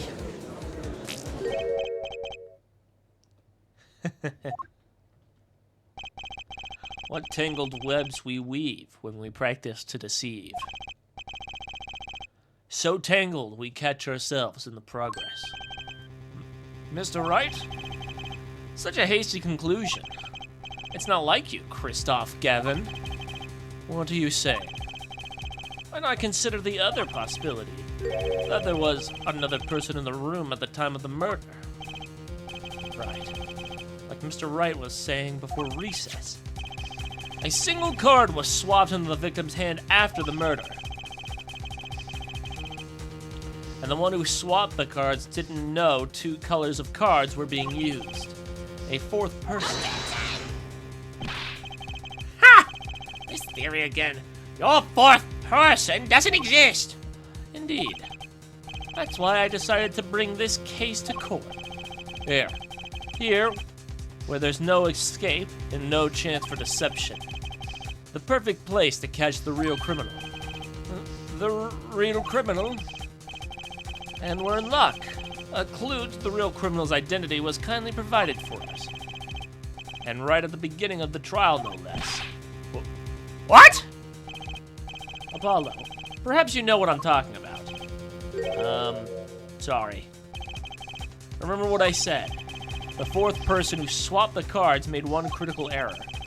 He or she wasn't considering the color of the backs of the cards. Right. But how could such an obvious mistake occur? The cards used for the last game were red. Yet, There is one person here in our court who thought those cards were blue.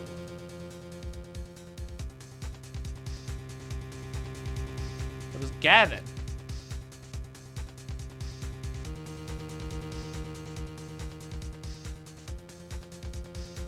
What? Wait, I do remember that. It was Gavin. Gavin thought they were blue. What the fuck? Yeah, I had that impression too. But why? Well, Apollo, think you can figure out who it was? It's not me, I swear. Who is this fourth person? I don't know, let's get put on the spot like this. Let's hear what the defense has to say. Who was it?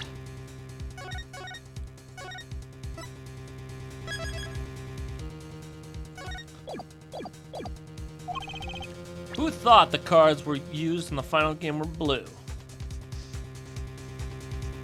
Take that! As I expected. Your eyes and ears are as sharp as your hair. Oh my gosh, I was right? Oh shit. I was right? Christoph Gavin, you were the fourth person that night. But of course Mr. Gavin knows the color of the cards. How would he? As you can see, the photo of the crime is black and white. You can't tell which of the cards are blue and the ones on the floor or the table. But look! You can see the colors in the photo. Yes, but when he said the cards were blue, it was well before this evidence came to light.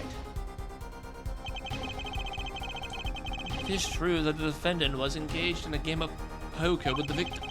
Yet it was only that, a game of the purest sense. A competition, sir. Competition? Yes, a test of wits. A silent clash of passions. Only the cards, their backs wreathed in blue flame, know its final outcome. Well, Christoph? Mr. Gavin? Mr. Gavin! Is something the matter? No, nothing. Excuse me. It was just so sudden. Right. You aren't seriously accusing me, are you? Oh, Christoph? You know, even I'd never take a joke this far. This has gone beyond ridiculous, beyond dumb. This is insanity! The defendant accusing his own defense attorney of murder. I assure you, I'm quite sane. But what possible connection could Mr. Gavin have to the victim? I wasn't aware that I had a connection with Mr. Smith either. Yes, but Mr. Gavin and the victim had never even met. Well, what if they have? Huh? There is a possibility, after all. They may have met that night, before the game started. What are you suggesting? Is this the truth Mr. Wright was staying silent about? Well, only one thing to do. Mr. Wright, the defense would like to request that you test... Oh!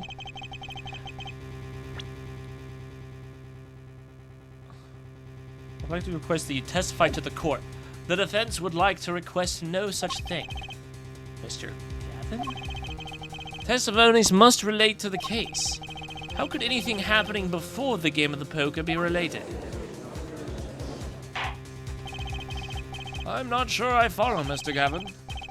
As I explained before, the defense believes that Miss Orley... Am I to assume you speak for Mr. Justice in this? He is the defense, not you. Mr. Justice, the matter of Mr. Wright's testimony is up to you. Oh, okay. Does the court, in your opinion, need to hear Mr. Wright's testimony? Yes. This was Mr. Wright's strategy. He was planning this all along. And I intend to see it through. The defense would like to request that Mr. Wright testify to the court. Et tu, Justice? You would betray me, your teacher? I'm sorry, Mr. Gavin. This isn't about loyalty. It's about the truth.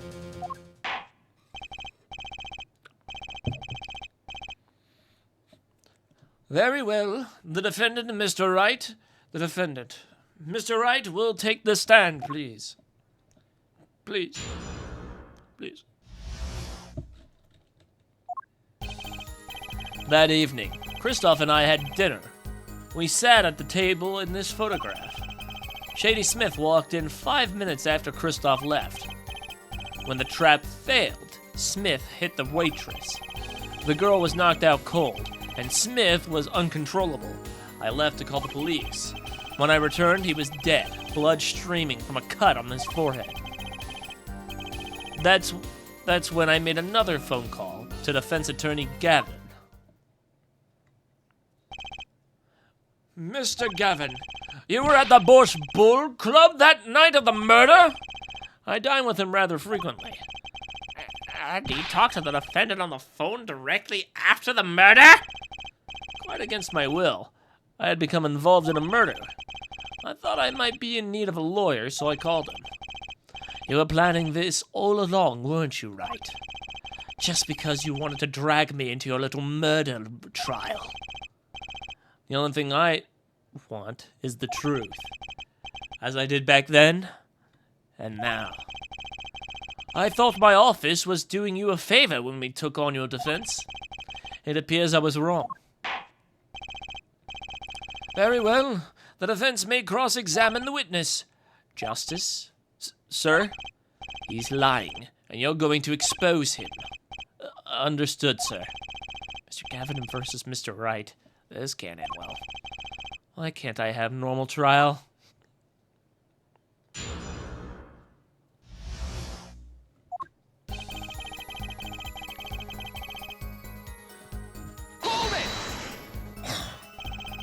You had dinner with Mr. Gavin. Yes, he dines with me at the Borscht Bull Club quite frequently. We were enjoying a usual dinner at our usual spot, as usual. Usual? I always eat at the table closest to the piano. I see. Where Mrs. Smith is sitting. So the plates and such on the table were from your dinner? Indeed, the remnants of my meal with Christoph. We dined for 2 hours, then Christoph left. After that, Shady Smith walked in 5 minutes after Christoph left. 5 minutes? So the two of them could have passed in the restaurant during that time? That would have been a fateful encounter, to be sure. Oh, Mr. Wright, what was it you said? Christoph Gavin and Shady Smith may have met? I believe I did say that. Here, I was all nervous about this meeting.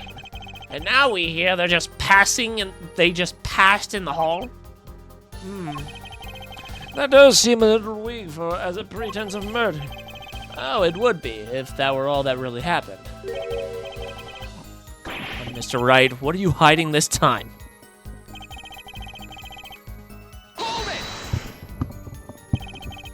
About this failed trap. This is the same trap that Miss Olga Orley mentioned. The plan was simple, elegant really. You see, we set up a trap of sorts. I was to plant a card in Wright's pocket beforehand, and then deal 5 aces during one of their games. When their hands were revealed, Smith would call them out and search Wright.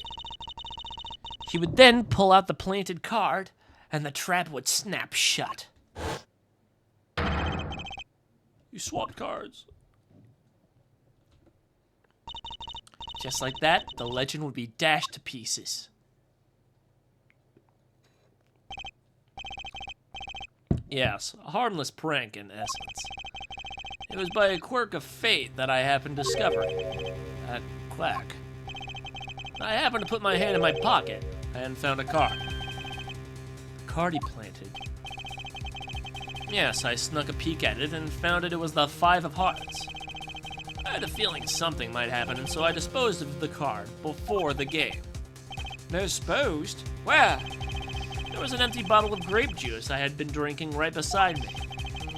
I threw the card inside the bottle.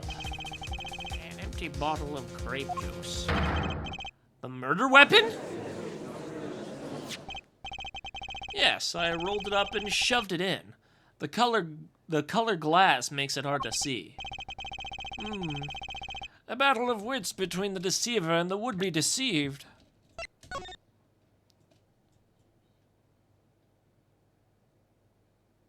I don't see it in there. You're locked. Just fart in his mouth and call it a case. Oh, beautiful fart. That sounds like terrific drama. A card inside the murder weapon? That's strange. Did the police miss it in their investigation? Maybe I'll take a look.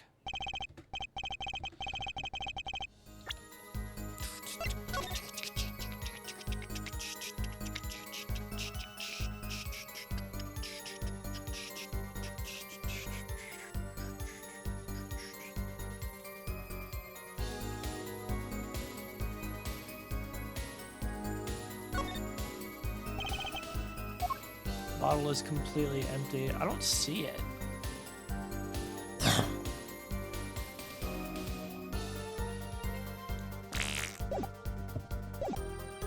Mr. Wright, the poker head of the courtroom number 3 approves of this battle of wits. Please revise your testimony with new information.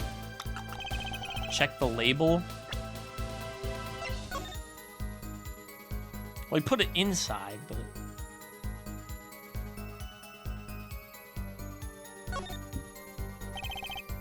Grape juice.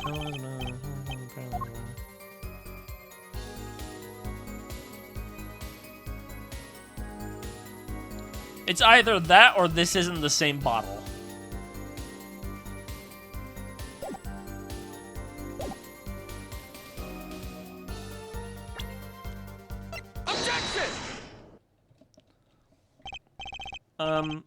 Mr. Wright, if I may.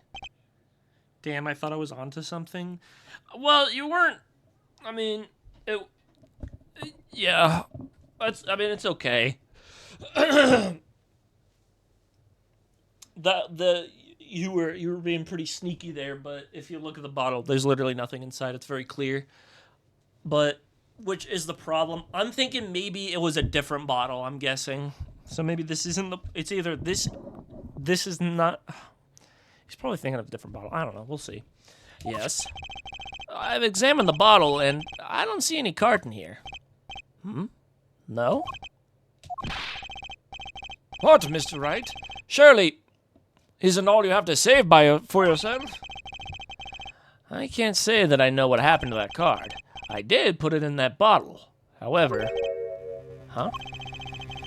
Perhaps a 5th person came and took it out. Oh! And a 6th person could have helped!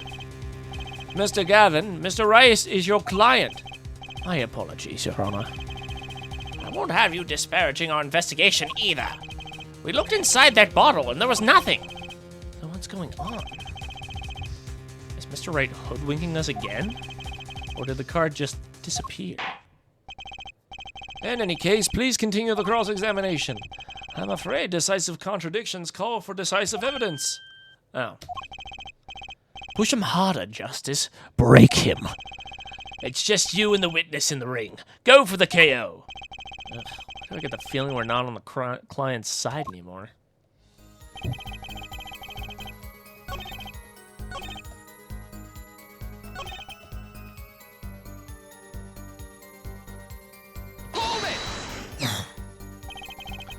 You made the call to the police from the 1st floor of the restaurant, correct?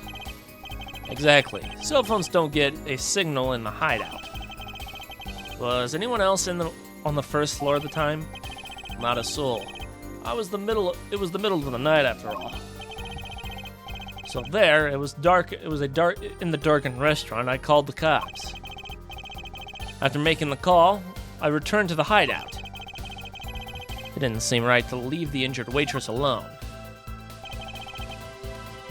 When I returned, he was dead. Blood streaming from a cut in his forehead. And when you returned, the victim was already dead, yes. I'll admit, I was a little startled when I walked in. A little. He was bleeding from his forehead, after all. I guess I'd be startled too if I walked in on a scene like that.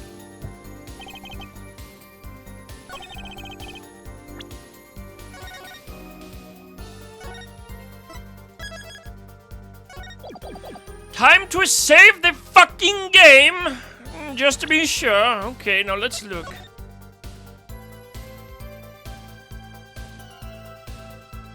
Crazy.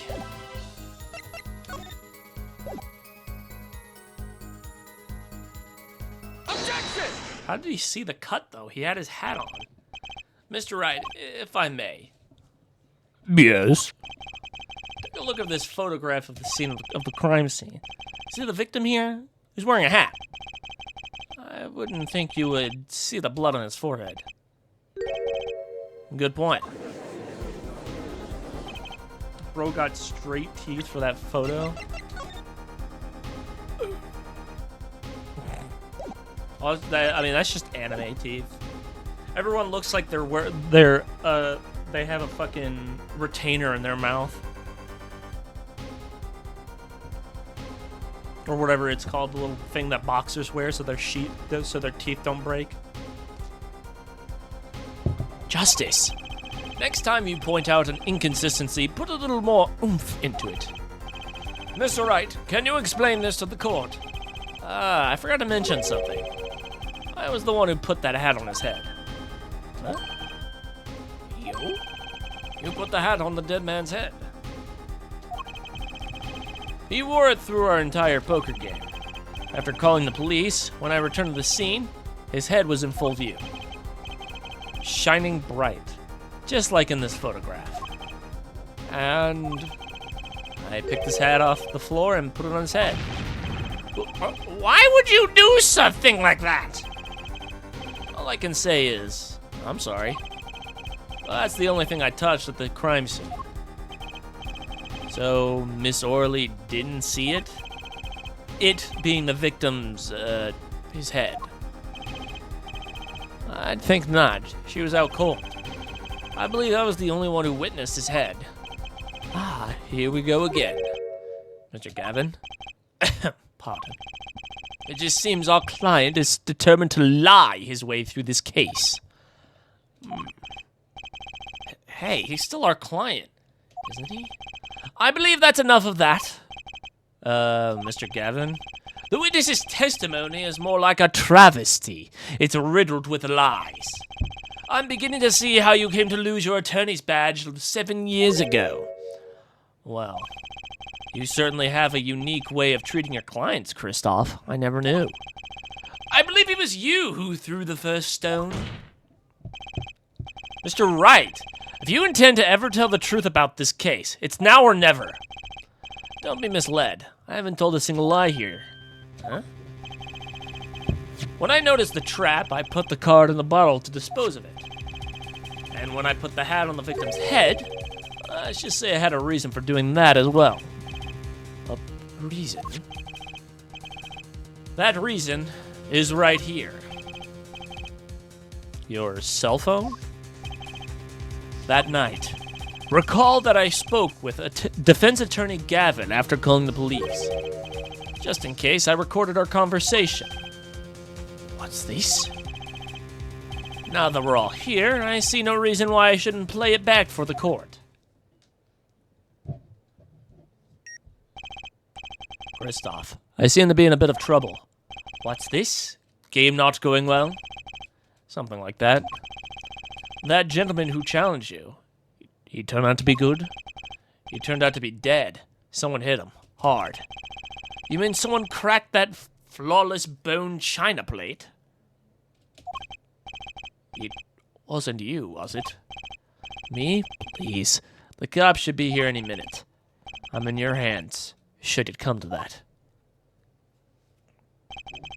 Bone china plate? A kind of porcelain, very smooth and shiny, but not plate, but pate. I believe he was referring to the certain gentleman's balding forehead.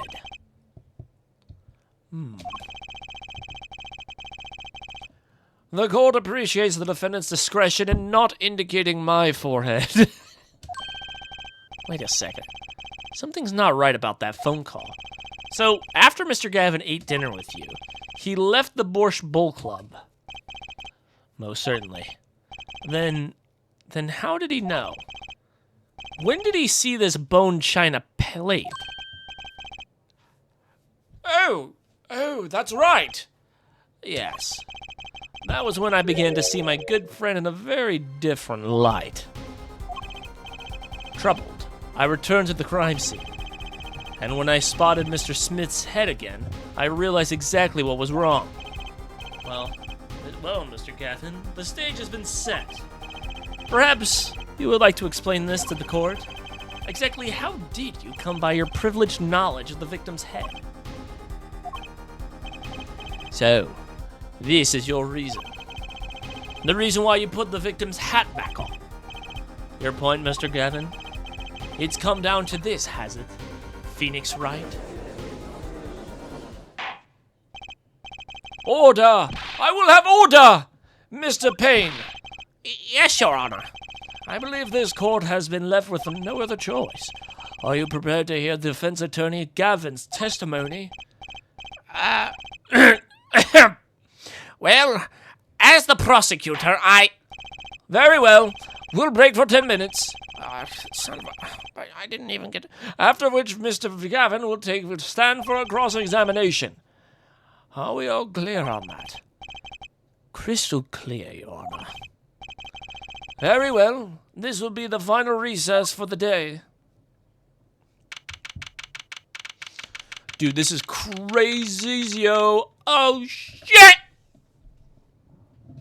British man turns murderer. Well, I made him British, but... Actually, I'm pretty sure he's British, and... I don't fucking know, man. This is how the Diddy trial went? I don't think so.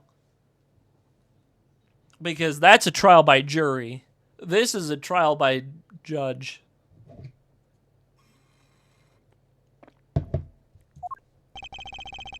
Mr. Gavin and Mr. Wright are both in the judge's chamber.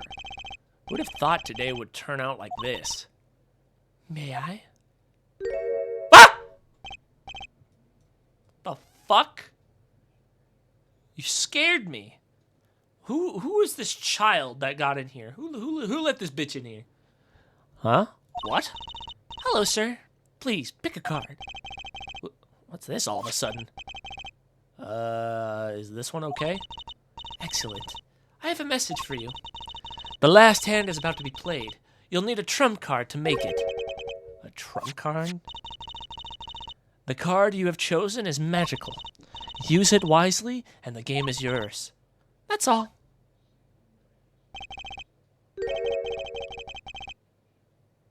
Oh, shit. Someone spilled ketchup on this card. What the fuck? Mr. Smith's hand was 3 aces. Seemed to face. Who's cheating, I tell you? The missing 5th ace. Wait. This botch of red. Is blood? Lick it and find out. You have your trump card. Now it's up to you to cut the deck and draw the truth. My father's fate is in your hands. I know you can do it. Oh. Okay, well that's Phoenix's that's Phoenix's daughter, I guess. She grew up pretty fast. Damn. Ooh. Papa. Oh! This blood-stained card is my trump card for finding the truth. I fell deep into thought as my mind raced to understand what this all meant. That girl, I'd seen her recently, but where? That's when I made the connection. Oh yeah.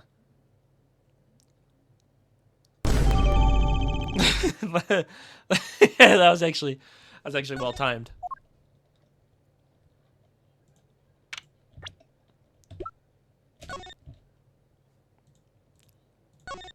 Let's look at this blood splotch. A single drop of blood marks the front of the card.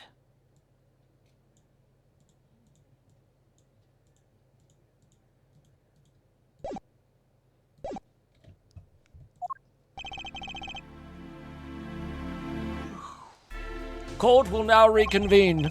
Defense Attorney Christoph Gavin, will you take the stand? Will you please take the stand? Now then, if you would, Mr. Payne.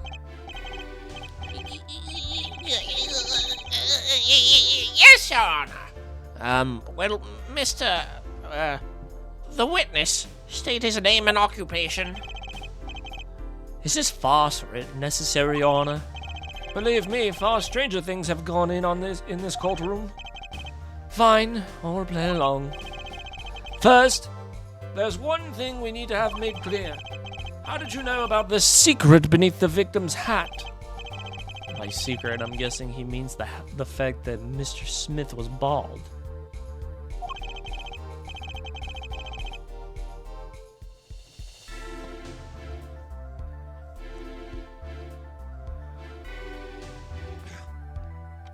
Forgive my curiosity, but what is it about this fellow's head?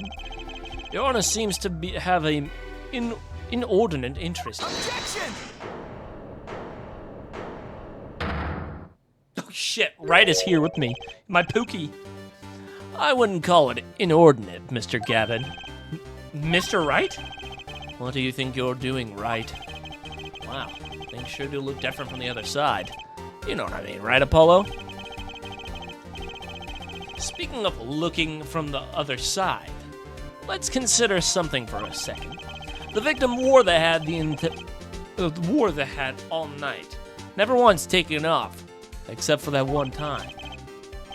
That one time being the instant he was hit. Oh! When Mr. Wright returned from reporting the crime, the hat was lying on the floor. Mr. Wright picked it up and placed it on the victim's head. In other words, in order to have seen Mr. Smith's bald head, you would have had to have been there in the hideout at the time of the crime.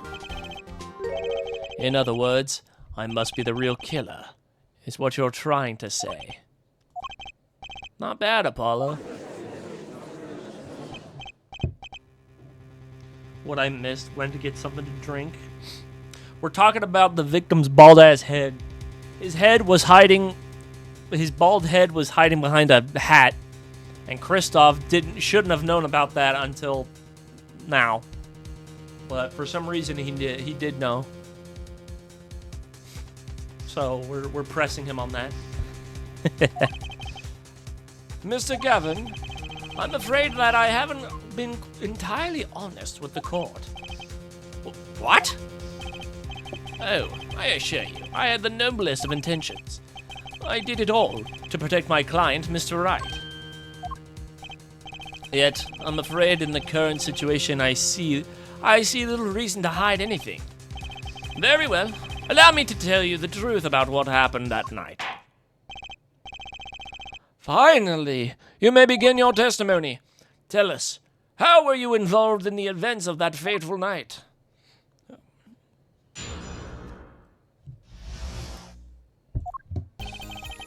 The rage I sensed in that man that night troubled me, so I returned to the club. I went down to the basement and peeked in through the little window in the hideout. It must have been right after the murder took place. The victim was dead, as he appeared in the photo. A bald head, an unconscious girl, and Wright holding a bottle in his hand. I sensed that was not the best place for me to be at the time, so I left. That is when the call came from Wright.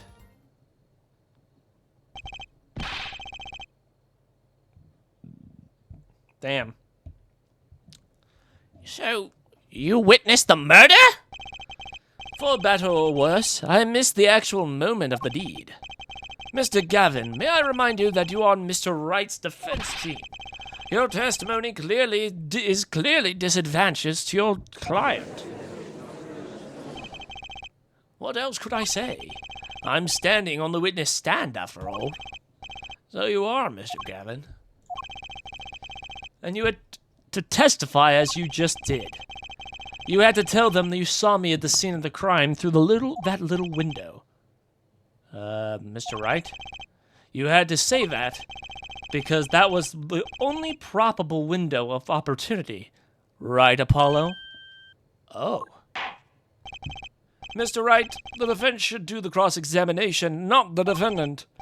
Mr. Justice, are you prepared? Yes, Your Honor. I can't believe I'm going up against Mr. Gavin. This trial is getting weirder and weirder. Fuck no, baby!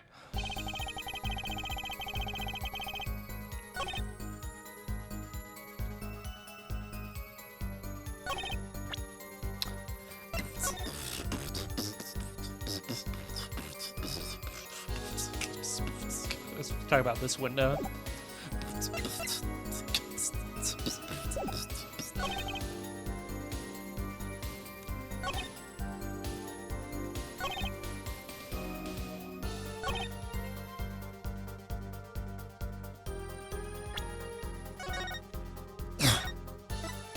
However, my problem is that I don't know how he's able to see everything through that window. Those were the only 3 at the scene of the crime? Yes, as far as I saw at least. Then we're back at where we started. The killer was the defendant, Phoenix Wright. Who else could it have been?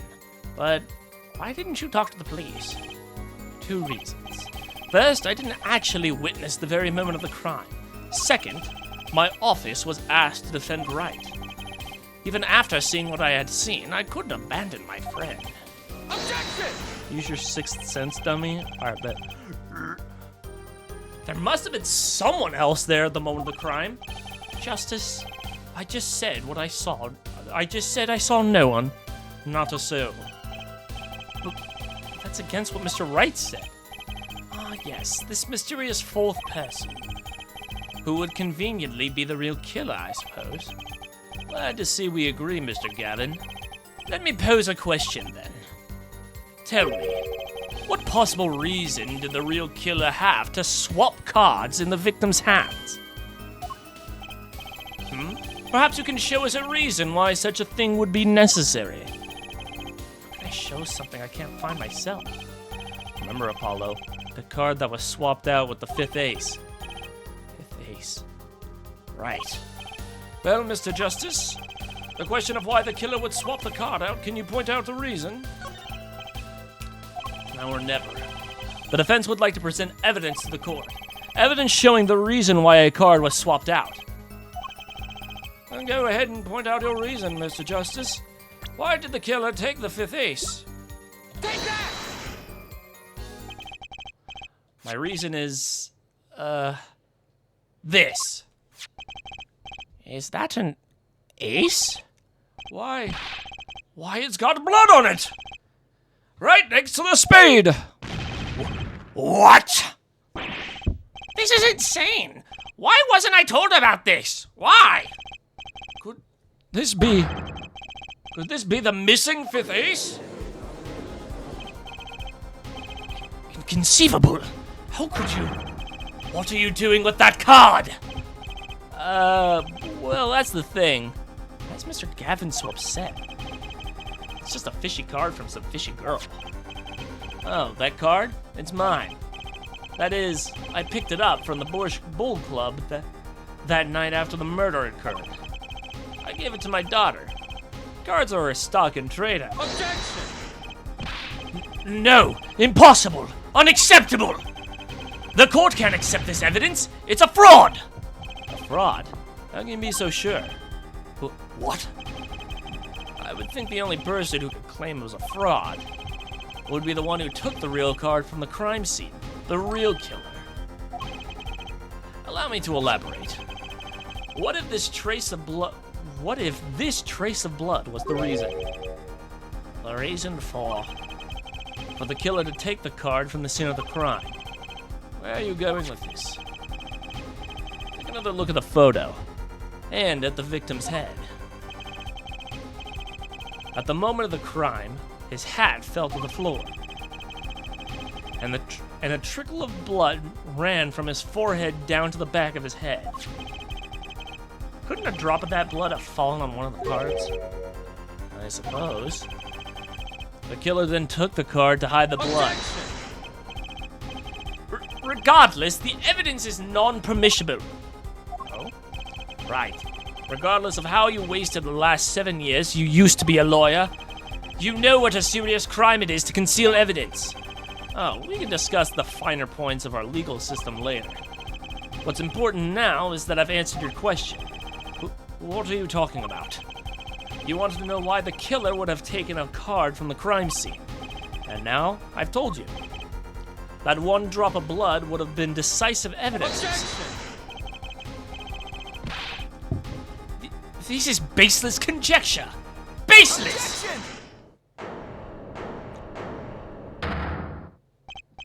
Oh, I assure you, it's quite based. Shit's based as fuck. What? It's amazing, really, how a single drop of blood on a card can lead us to the truth. It's quite simple. Well, Apollo? Yes? Try picturing the scene of the crime in your head. Oh my gosh. They're making it 3D!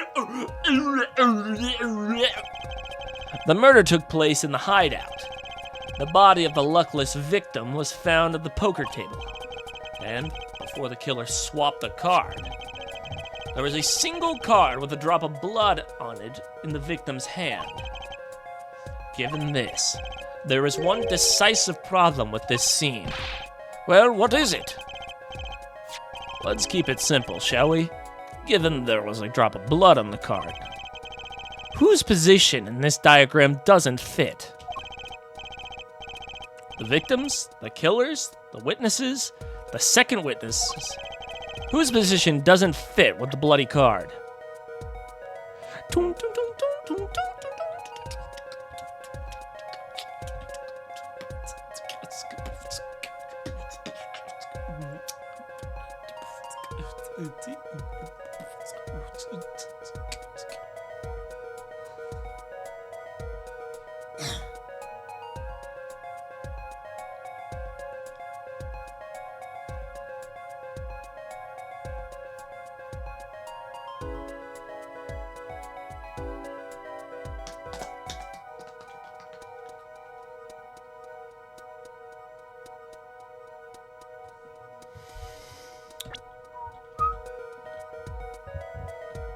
Given that there's blood on the card, whose position in this diagram doesn't fit?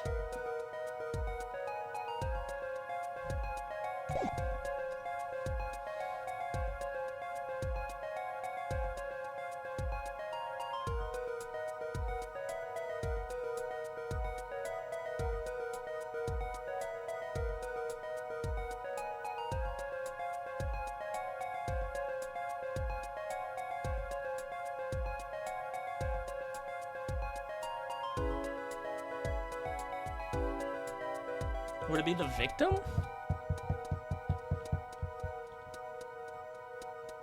Because the fifth ace was supposed to be in his pocket, but it was in a cup.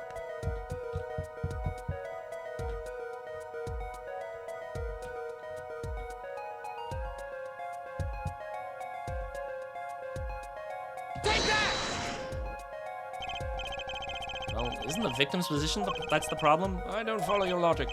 Well, look, the victim was struck in the head, sending him back in his chair. You'd think any blood would fall behind the body, not onto the table in front of him. Ah! Take a look at the photo again. If he bled in this position, the blood would fall on the floor, not on the cards. Why, that's right. So, what does this mean? Incidentally, we were sitting in swivel chairs. Swivel chairs? Oh, man. Apollo, try turning the chair around.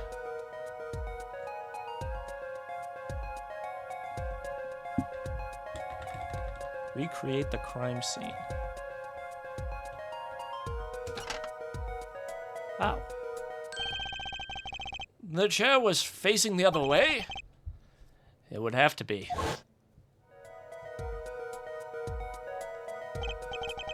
So, we have to assume that, at the time of the murder, the victim's chair was facing away from the table. When Mr. Wright returned from informing the police, which way was the chair facing? When I came back to the room, the body was facing as seen in the photo. That would mean the killer turned the chair back around. Let's take the next step.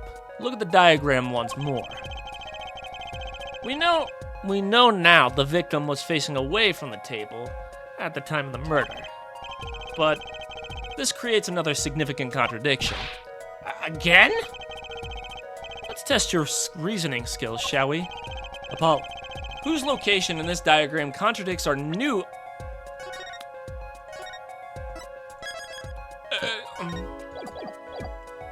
our new understanding of the crime? The victims, the killers, the witnesses, the second witnesses? It would probably be the killer, because he wouldn't be able to hit him that way. Take that! The victim was struck from the front, correct? Mm-hmm, indeed. Well, wouldn't it be hard for the killer to hit him from the front? Sitting where his indicator currently is? I would think it'd be quite hard, yes. Yes, but what you're saying makes no sense. Why would the victim suddenly turn to face the wall in the middle of a game? I believe a sufficient reason will come soon to light. What? There's something in this diagram that makes far less sense, actually. Look again at the diagram. Apollo, if the victim was struck where he was sitting as shown here, where would his assailant be standing? Try marking it on the diagram.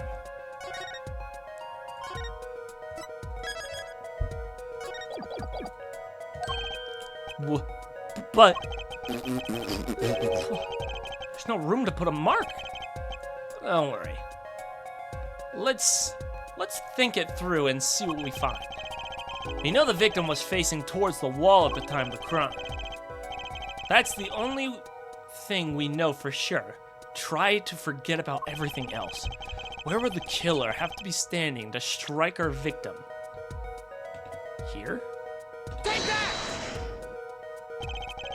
The killer had to be standing, well, here.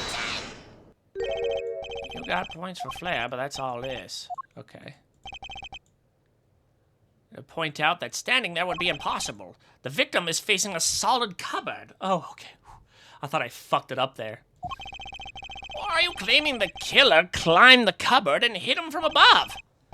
And it's simple logic, really. If this was the only place the killer could have been standing, then that means that at the very moment of the crime...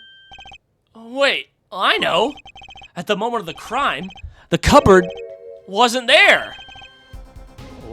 What's this now?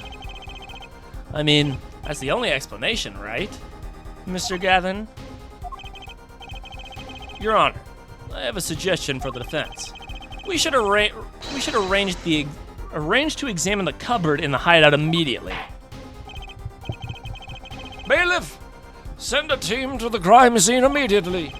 Have them try to move the cupboard. Your Honor? What? There's one more thing your men should look for. Please give them this. Please give this to the bailiff. Yes, I see. You do belong in the courtroom after all, Mr. Wright. I do my best.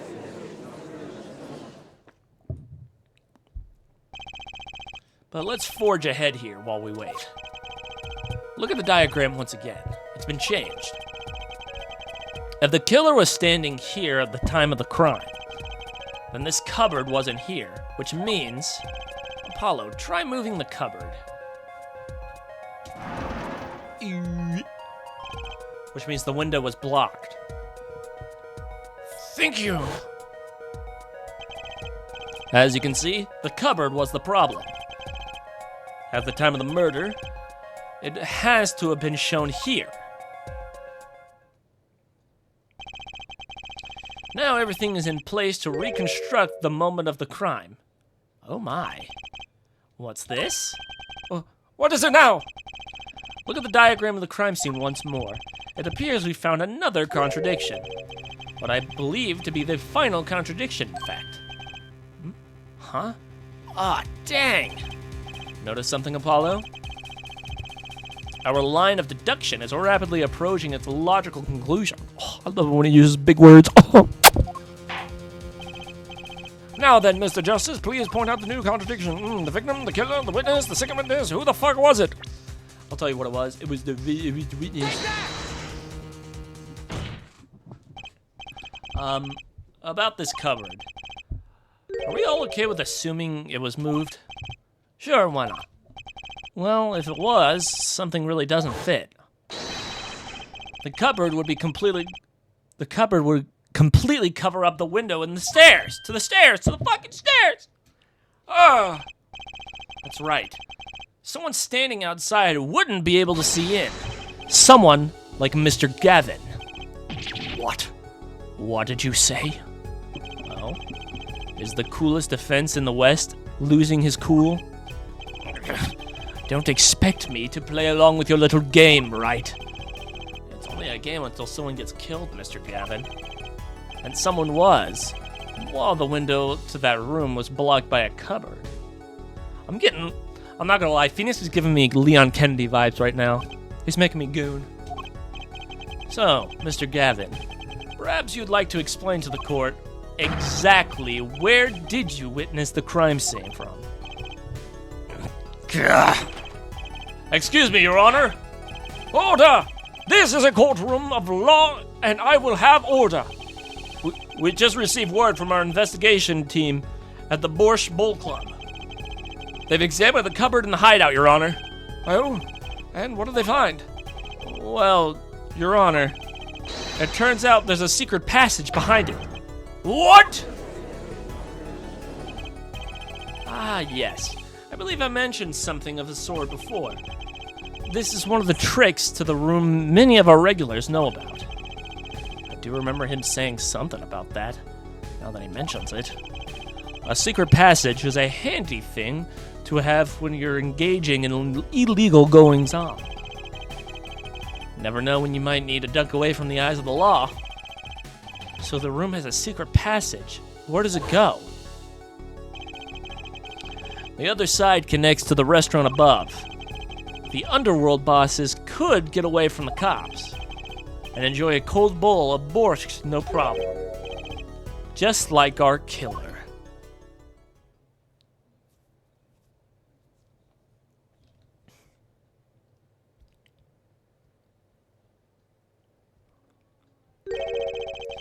You see where our line of simple deductive reasoning has led us, Apollo? I see it, but I don't believe it. That girl wasn't kidding when she said I needed this trump card for the last hand.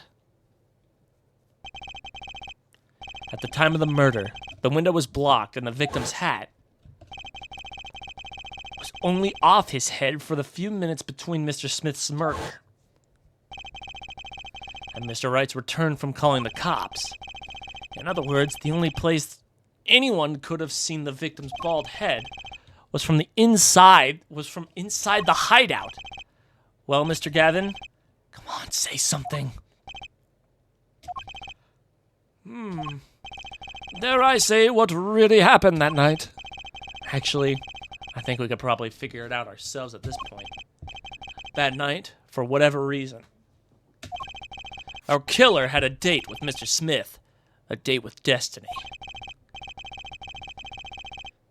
There, he crouched, hidden in the hidden passageway behind the cupboard, holding his breath, waiting for the right moment. Then the chance came, and he took it.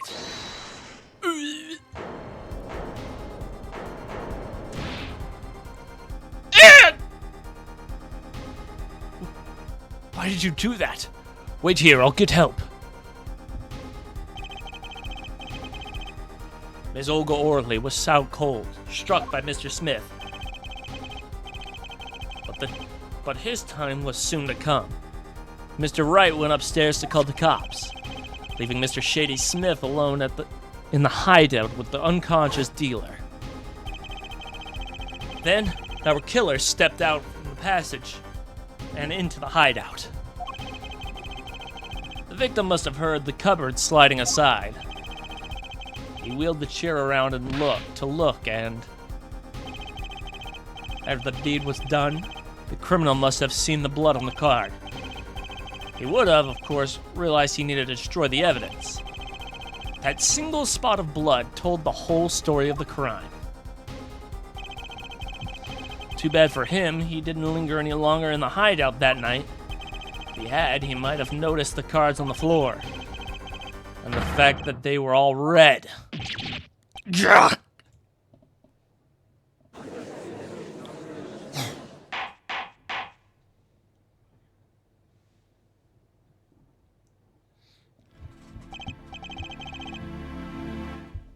Well, it seems this trial has taken yet another turn. I'm truly, truly sorry I had to see this day come, Mr. Gavin. Mr. Gavin? Mr. Payne! Yes, Your Honor.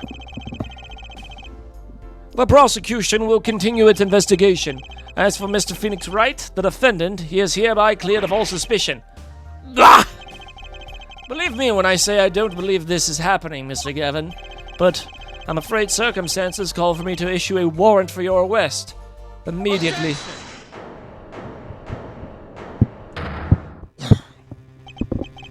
Oh, no need to apologize. I rather enjoyed myself. It's not every day you get to witness a legendary attorney's dirty tactics firsthand. Your point, Mr. Gavin? Frankly, Your Honor, I'm shocked that a person of your caliber would be taken in by such a low-grade parlor trick. Excuse me? The defendant is cleared of all suspicion? This is hardly the time for jokes, Your Honor. Mr. Wright hasn't proven anyone's guilt or innocence here. What he's done is use illegal evidence to put the blame on someone else. And not just anyone else, but me, his own defense attorney. Illegal evidence? Let me ask you, Mr. Gavin, is there still any reason at present to suspect me of wrongdoing? Of course. This bottle, for instance. The bottle of grape juice Mr. Wright was drinking. How do you intend to explain away the fingerprints on the murder weapon? And not just any fingerprints. Am I right, Mr. Payne? Actually, yes. The fingerprints on the bottle were, upside down. I seem to recall this being an issue earlier. The court in this case demanded explanation.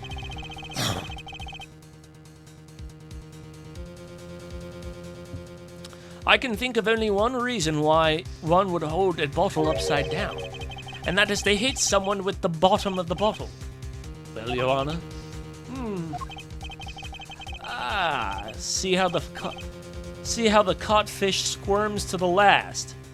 Well, Apollo? Yes? Your boss seems awfully concerned about this bottle still, but I'm sure you can come up with a suitable explanation, just like that. Yeah. Just like what? Why would anyone grab a bottle upside down other than to... Don't let him trick you into thinking his explanation is the only legitimate one. Is there really another? Take another look at the court record. I believe you'll find a simple answer there, in plain sight. How about you just say the answer in plain words? It would be hasty to deliver a verdict to the question indeed.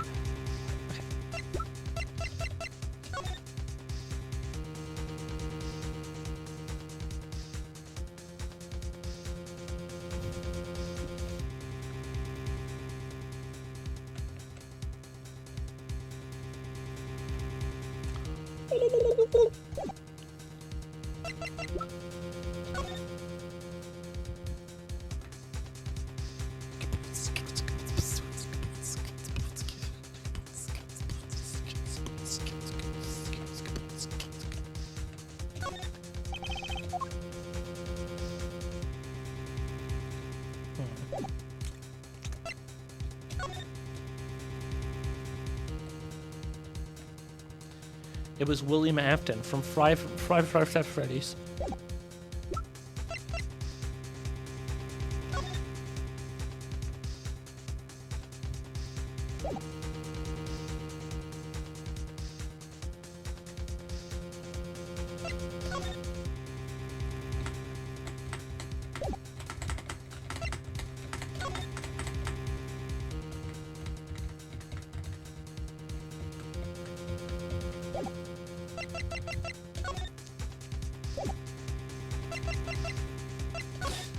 I just realized something. I don't know if this is going to be relevant, but I noticed the bottle cap and the bottle in the picture is missing.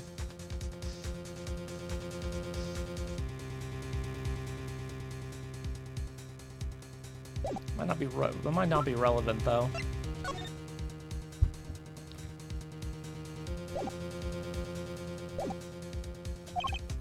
Well, Mr. Justice, Mr. Gavin said that the court and this case demand an explanation. Don't worry, justice won't leave until justice is done. perhaps the defense would care to enlighten the court. What evidence do you have that would explain the fingerprints on the bottle upside down?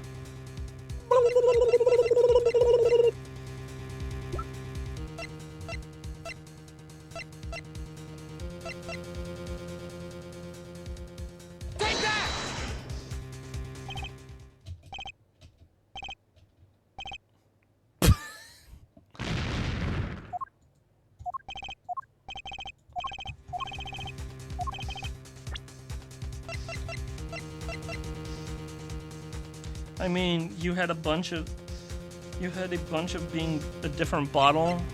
Oh, do you think it's this? Oh my gosh, you actually, oh wow, damn.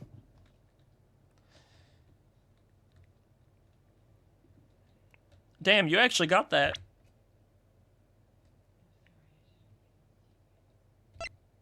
Oh yeah, I mean, I did say that before. Huh.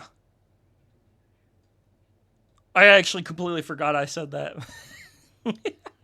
Let's fucking go. It's actually easier to show you than explain, Your Honor. Place that bottle on the floor next to your chair. Excuse me, on the floor? Yes, now reach down and pick it up. Without getting out of your chair. Ah! See? You naturally go to pick up the bottle by its neck. With your fingers upside down. Your kid name finger. Look at the photograph taken on the night of the murder. The defendant, Mr. Wright, sat here, playing piano, bottles of grape juice on the floor to the side of his piano bench. He would have naturally picked up the bottles upside down several times. Wow, I can't believe it was that simple. Recall our dinner that evening, Christoph. I was drinking my usual juice then, too. Basically, you used the bottle on the table to do the deed. But then you must have remembered. You went and picked up one of the bottles from under the piano. So you switched the bottles. You took the one Mr. Wright's bottles and made it look like the murder weapon. Order, order, order! What do you have to say to these charges, Mr. Gavin? Fascinating. So this is the legendary attorney's famed tactic of misdirection. What? You claim that I switched the bottle. Where is your proof? Proof? Well, that's... It's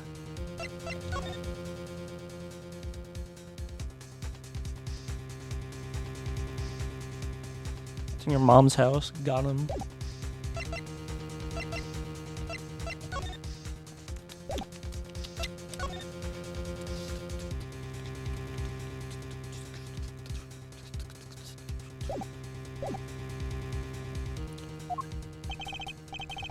As I thought, more baseless conjecture. I'm afraid your bottle of proof is quite empty. I wouldn't be so sure about that. Your Honor, when you initiated the investigation of the hideout earlier, do you recall I requested an additional investigation? Ah, yes. I have your memo about that here. Retrieve the bottles from under the piano at the Borscht Boot Club. And here's one of the bottles in question. What? You going to dust that for fingerprints too? I would be surprised if any were on that but his. Mr. Gavin wouldn't make such a novice mistake, true. That bottle won't bear a trace of anything. Say, Apollo. Yes? Why don't you go ahead and examine that bottle? But why? Just humor me. Mr. Wright? That bottle will solve this case once and for all. What? That's some bottle. I was right. There's something inside the bottle.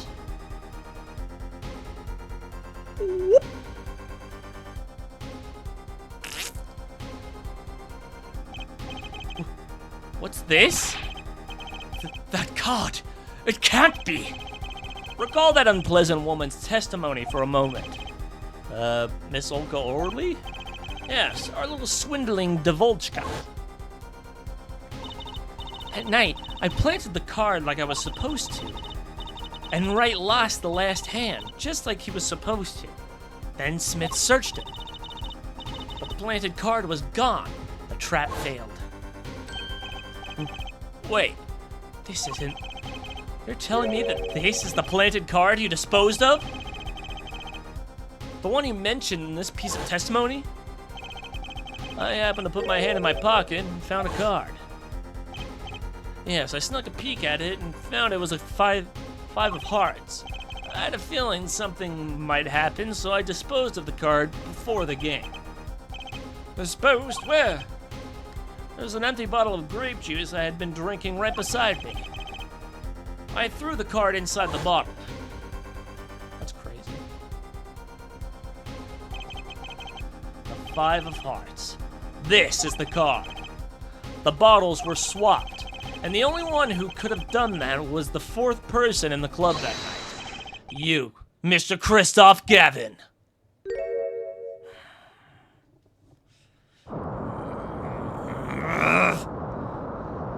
Gosh.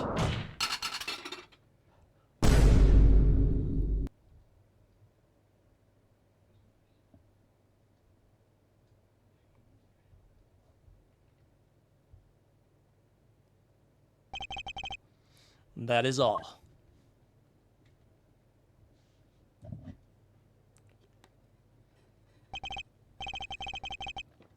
Is this your idea of revenge, Phoenix Wright? Revenge? Revenge for the events that took away your attorney's badge 7 years ago. My past is like my logic, straight and true. Nothing's changed. All I did was point the finger of justice in the proper direction. Fine. I'm glad we could have this sort of tit for tat. Right. Is that what that is? Tit for tat? Titty for titty? This is insane. What about me? Don't I get to prosecute anyone? What the fuck? Why am I here? I believe this time we've finally come to an end of our trial. Mr. Payne, do you have a report for us on Christoph Gavin? He's admitted everything. We're processing his arrest now. I see. Still, one has to wonder why he would do such a thing. He didn't even have a connection to the victim, did he? None that we know of. Mr. Wright, have you anything to add? I'm afraid I can't shed any more light on the matter.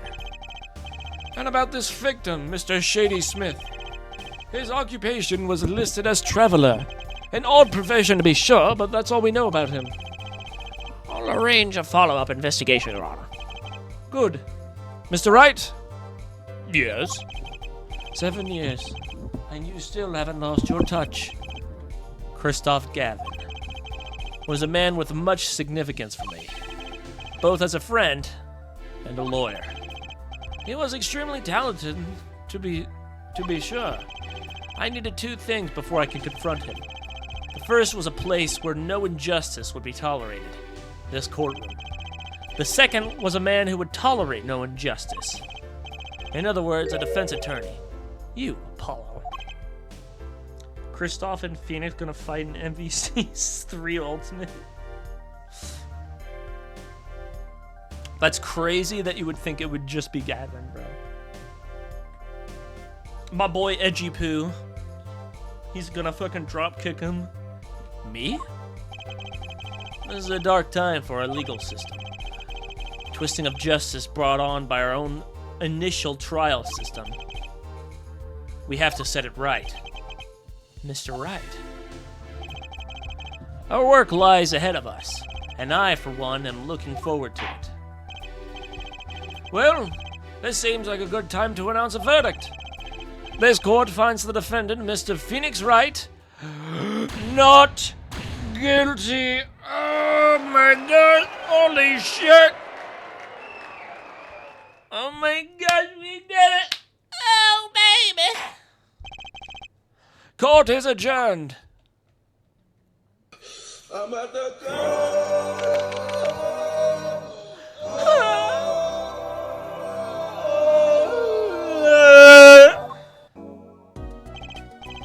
Thanks, Apollo. You came through just like I thought you would. I'm pretty sure I didn't do a thing in there. It was you who cornered Gav, Mr. Gav, the killer. I couldn't have done it by myself. You sensed it too today, didn't you? Your ability. Ability? Yes, a sensitivity I lack. You'll come to understand it soon enough. Wait, I wonder if he means... I've one question for the It's when he vibe checked the fucking witness, dude. It's awesome.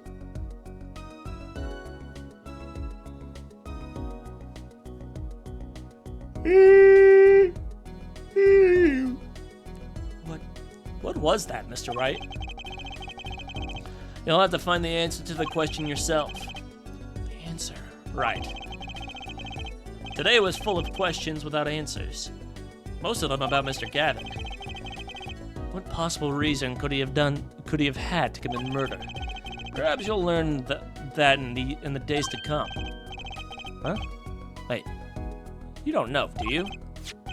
This locket is the key. Huh? Oh, that reminds me. I met the girl whose picture is in your locket.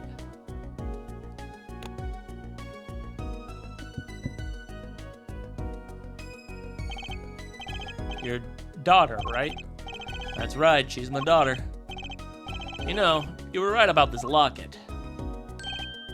Eh?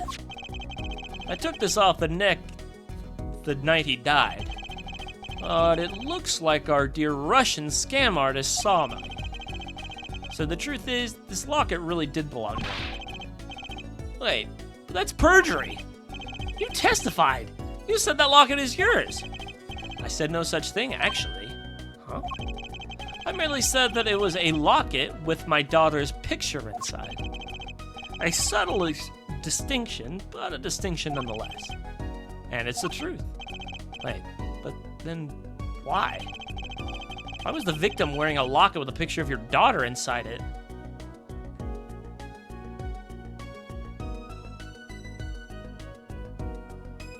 I don't fucking know.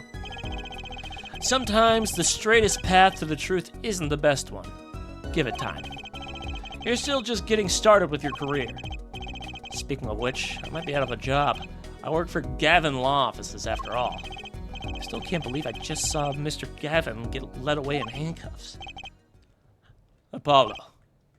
Yeah? How about coming to work for me? Huh? You mean at Wright & Co. Law Offices?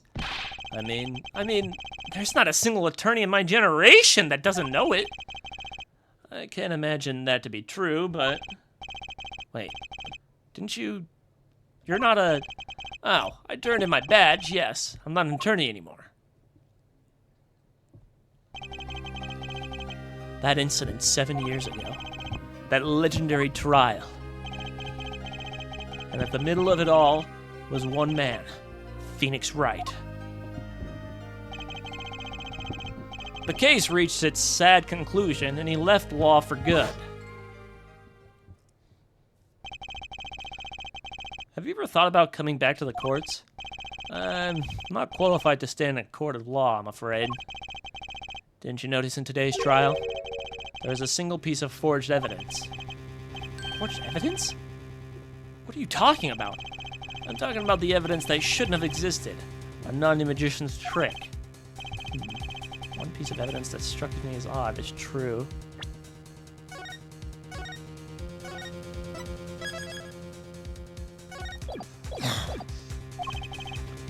Just seems all too perfect.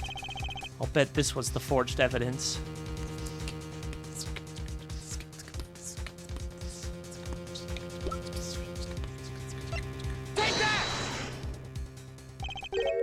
You mean this, don't you? I got this from your daughter, Mr. Wright. Yes, that card should have been found at the crime scene. Why? Because the killer took it with him when he left, leaving the card in the wrong place. Luckily for us. Court can't accept this evidence. It's a fraud! Fraud? How can you be so sure? I would think the only person who could claim it was a fraud would be the one who took the real card from the crime scene.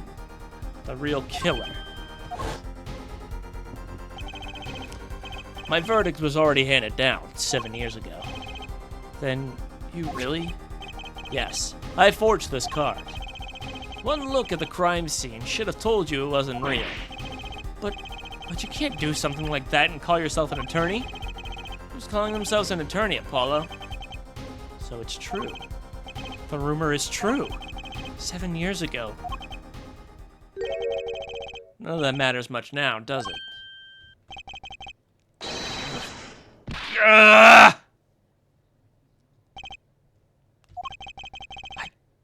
punched him. It's your story from here on out, Apollo. Perhaps I can help you turn the next page. My office's address. Drop in if you'd like. Mr. Wright. Oh, about your uppercut. Try yelling, "Take that," next time. I find it packs a little more punch. And Apollo, thanks for the day. I had a good time. You're welcome, homeless man. And with that, Mr. Wright walked out the door. And that's how my first trial ended. A lot of mysteries went unsolved. And at the time, I had no idea they were all related. Every mystery that day, connected by a single thread of logic. I'd find that out as soon enough. My name is Apollo Justice, attorney at law, and this is how my story begins. Wow.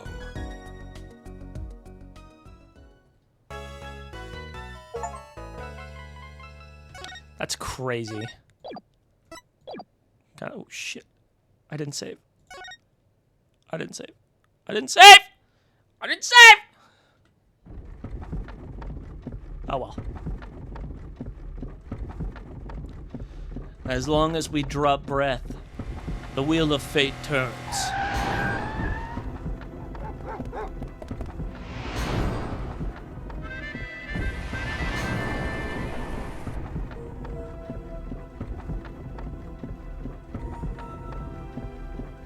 Spinning big crimes and little crimes together. And when the wheel stops,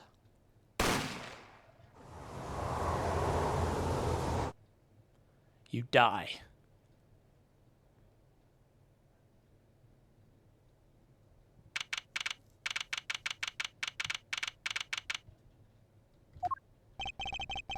Two months have passed since Mr. Gavin's arrest. My first trial, and I lost both my mentor and my job. Yeah, I'll admit it, I was screwed. But even when I hit rock bottom, I told myself I'd never come here. Honest.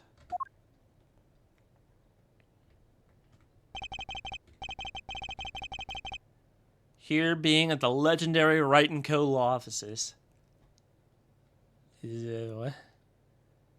What is with the weird magician paraphernalia in the back, though? Damn, double homicide and arson. Twin. We don't know that. It could be a triple homicide. You never know. Okay, Justice. Time to stop trembling. Ah! You must be here for the interview. Right this way. Huh? Hello there. You found the right place. Welcome. What's with this girl? Well now, shall we begin? Begin? What? Right, first things first. Any special talents? Talents? Yes, well, you must have at least one. Well, I guess defending? Defending. An unusual talent, but it'll do. With a little jazzing up, of course. You think so? Let's give it a go, shall we? Huh? Go ahead. Show me. Defend. Just give it all you've got. Don't hold back now. What are you talking about? I can't just defend here. First lesson. A professional can perform anywhere. Thanks. We want people to be laughing with us, not at us. Thanks. But I'm not sure why they would be laughing at me at all. What? What exactly do you think you came here to do? What? Defend? No? Excuse me, but do you know where you are? The Wright & Co. law offices, right? Oh. I was afraid of that. Don't worry, you're not the first. Look, what's going on here? Who are you? I came here to meet with the person in charge. Well, you've apparently made no fewer than 2 mistakes. Mistakes? But I got a call from Mr. Wright this morning. Perhaps you should go read the sign out front again. What's there to read? Look, it says right there. Oh. Why does it say Wright Talent Agency? Welcome to Wright Talent Agency, where you've always come to the right place. I'm Trucy Wright, CEO. I'm a magician. It all came flooding back. The trial. That girl. Hello, sir. Pick a card.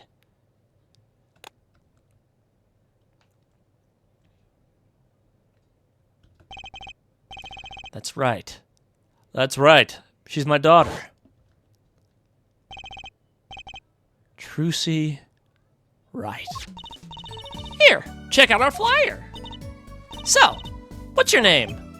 Apollo. Apollo Justice, attorney at law.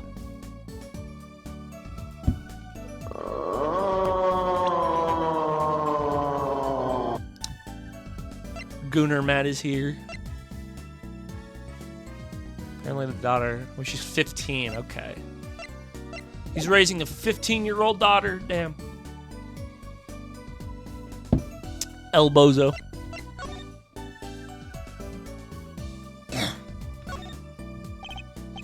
So, is this really a talent agency? You bet!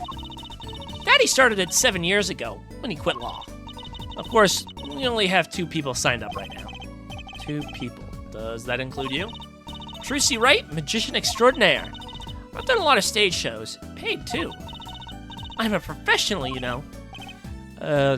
Right. Promise you'll come to one of my shows, okay? Let's see. Oh, and the other person our agency represents is Phoenix Wright, pianist extraordinaire. Extraordinaire. Your dad, in other words. Didn't he say he couldn't play the piano?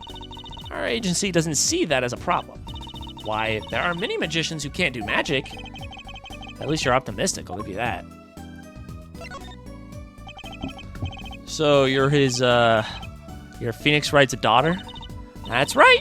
After Daddy quit law 7 years ago, I promised I would keep him fed. So I'm kind of his sugar daddy. Get it? No. I'm in charge of this whole office, too. Pretty amazing for a young lass of 15, wouldn't you agree? 15? Why don't you shut the fuck up? I thought you finished all these? Nope! Nope. There is this game and then 2 others, and then there is the spin-off games, which is the Edgeworth games. I forgot what they're called.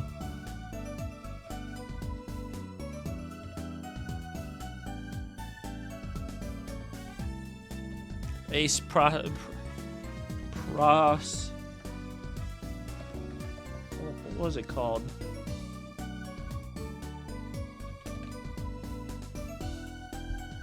Ace Attorney Investigations. That's what it's called. And then that is it. That, Ace Attorney Investigations, the original trilogy, and then the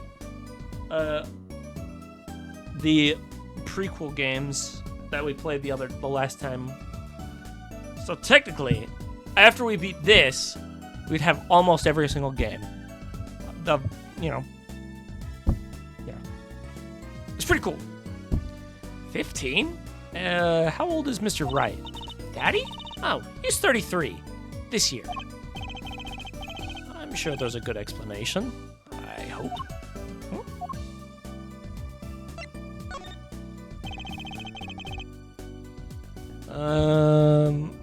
About Mr. Wright giving up law. It was because of that incident 7 years ago, wasn't it? Huh? You know about that? Not the details. I remember the news, though. It was a big deal. So I hear. I was too young to understand what was going on. I'll ask Daddy about it the next time I get the chance. Daddy. Right, that reminds me, about Mr. Wright. He gave me a call this morning to come in. Daddy's not here right now. He's in the hospital. The hospital? Yeah. He's on strict bed rest until he gets better. What? Okay. Which hospital is Mr. Wright in? I'll pay him a visit. Oh, the Hickfield Clinic. It's quite close. Right. Well, I'll be going now, and give this showbiz gig some thought, okay? Wait, I'll go with you.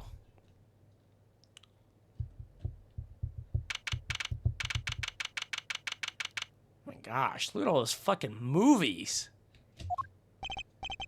So, this is Mr. Wright's hospital.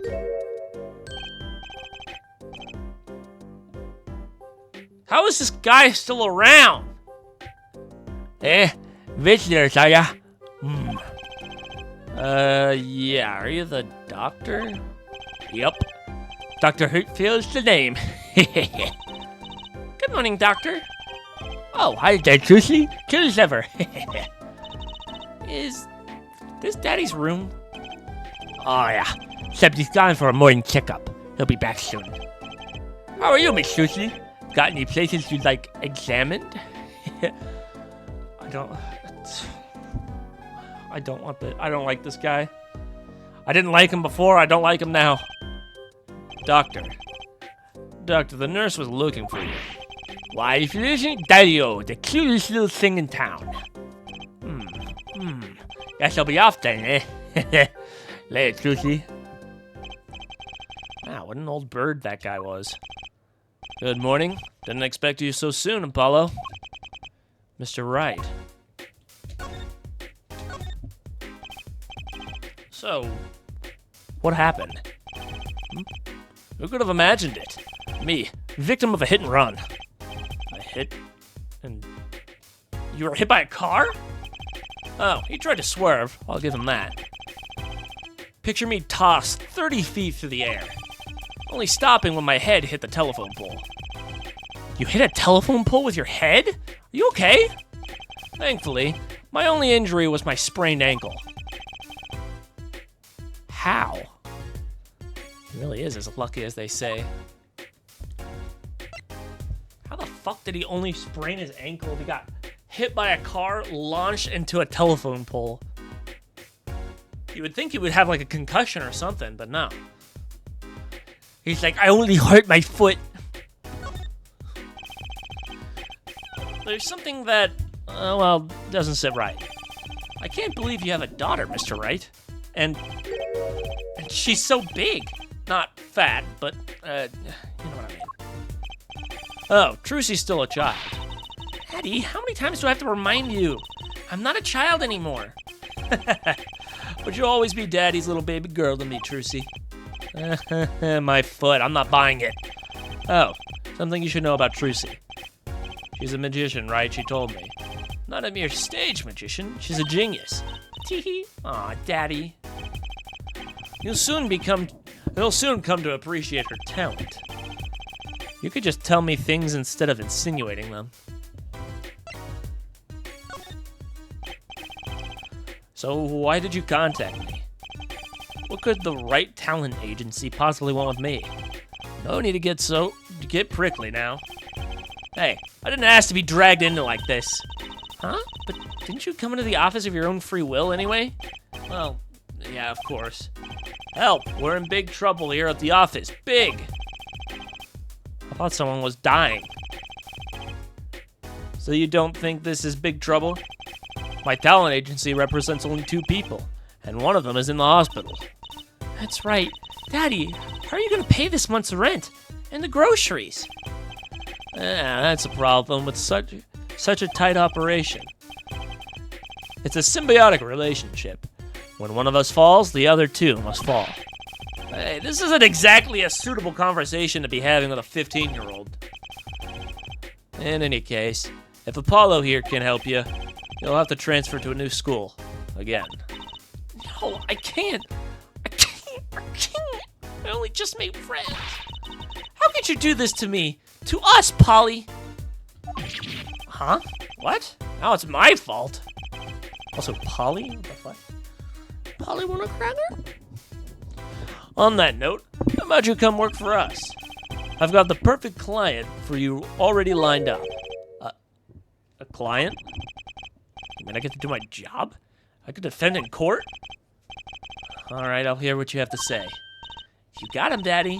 Hook, line, and sinker.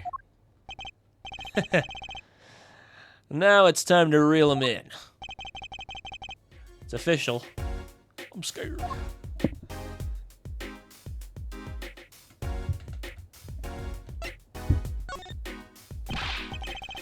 Alright, so who's the client? Ah, yes, here. Take a look at the map and I'll explain. Last night, I left the office just before 9 o'clock. I was going to that... I don't even know... Indochine? How do you say that? Chad, how do you say that?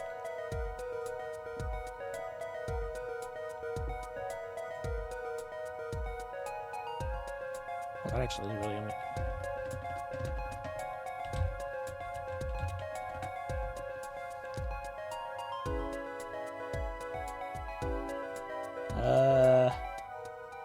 It's a Thai Vietnamese.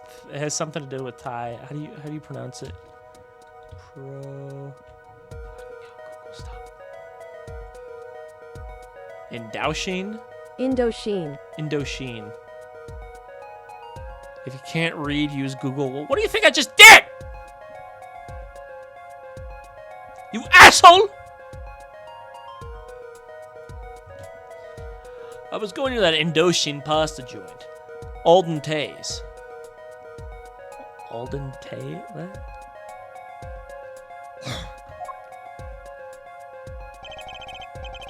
I play piano there too. I play piano there, of course. That's when it happened. The car sent me flying, nicked by a telephone pole, and zoomed away. Creepy, huh? Just a tad. It's almost as creepy as hearing you tell the story like it was no big deal. The car sped off in this direction. So, good luck. Huh? You wanted the client, didn't you? Well, I'm your client. Find the guy who knocked me into that telephone pole. Whoa, hold on. I'm a defense attorney, not a detective. Don't worry. Once you've found the guy, I intend to sue him. Then you can stick it to him in court. I'm not a prosecutor either. I'm sorry, but this is crazy. I'm going home. Don't get so worked up. It was just a joke. Huh? Oh, Daddy. Sorry, Apollo. He just loves jokes, you know. Even the ones that aren't very funny. Your real client should be stopping by the office any time now. The office? You mean the talent agency? No harm in going. It's not like I have anything else to do. One more thing. Do look into my accident too, would you? I marked the scene of the tragedy on this map. It's right in front of this park. Should be easy to find. So he's gonna make me investigate this after all.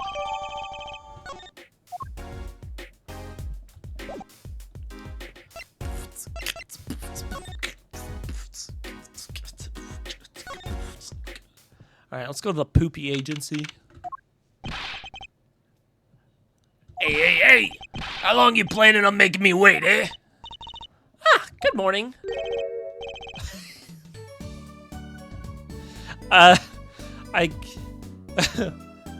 can't tell if if that's just his hair or he just has like a bowl of noodles just hanging from his head. Hey there, Trucy doll. Sounds like your pops had a bit of a rough spot, eh? All's well that ends well, I guess. This is our client. Hey, so this that Apollo fellow, eh? Oh, yes. His name's Apollo. Look at him there. Arms all crossed like, ready to fight. Yes, sir. You don't mean that literally, do you? The boss told you what I need, right? Don't let me down now, Apollo. Don't worry about your defense, sir. I'm on it. Defense? Your noodle half cooked? It's too late for defense. My castle's been stormed. My keep's been kept. My noodle stand's been stolen. Noodle? You know Mr. Ed Loon from the noodle stand, don't you, Polly? No nicknames, please. And no, of course not. Of course I don't know him. You new to these parts? Not really. Now you know the best noodles in town. Elder Noodles. Whose noodles? My noodles. Help me out here, Trusty Doll. This is Mr. Guy Eldoon, our client. Maybe you can tell us what the problem is, Mr. Eldoon. Anything for you, Trucy doll.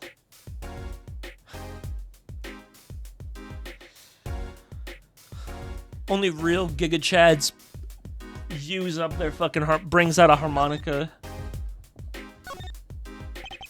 So you run a noodle stand, Mr. Eldoon. Guy Eldoon's the name, and noodles are my game. The secret's in the soup. I've been searching for the perfect soup for 1.5 years. Oh, that's not that long, really. My family's been noodle men for generations. Got a lot of expectation on my shoulder. 15 fathers passing the noodle to 15 sons. That's a pretty old noodle. Aye, and a fool that I was, I pushed it away. I rebelled against my pops and picked another livelihood, but that didn't turn out so well. Oh. There was no denying it. Salty broth runs through these veins, boy. So, it was like destiny you became what you are. Right, destiny's the word. Oh, I fought it. But in the end, I was bound by the twisted noodles of fate. Not a mental image I thought I cared to linger on. So, last year, I started my noodle stand. The 15th generation of Eldoon's noodles. So tell me more about Eldoon's noodles. You don't know the genius of that on my noodles? I make them so salty, why, they're saltier than salt. I really don't want to find out. He's a regular at his noodle stand. He frequented my bop stand back in his attorney days, too. Help him and his assistant. I'm sorry, I'll be sure to drop by your stand soon. Wish you could, Sonny. Eh? Heck, I wish I could. I'd give anything for a bull about now. What do you mean? It was stolen! My stand! Gone! Stolen? Who did that? Matt stole it. He used the salty noodles for his hemorrhoids.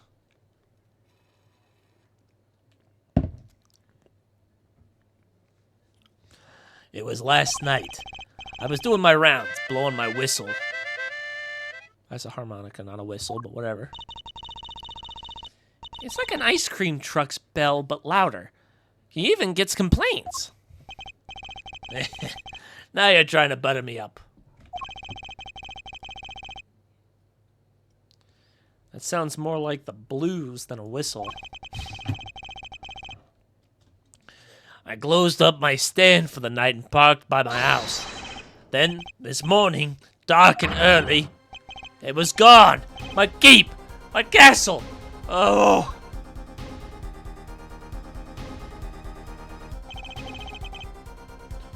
Maybe some bum carted off? Just guessing here. Well, I don't care who did it. Without that stand, I'm finished. All my noodle bowls were in there too. That's the saddest thing I've heard all day. And you know it. Can I put my balls in your jaw? Balls in your jaw. Can I put my noodles in your jaw? Your jaw, noodles in your jaw. You know it. Anyhow, that's the deal. Good luck. Good. Huh? Wait, what exactly is your request? My noodle stand. Find it.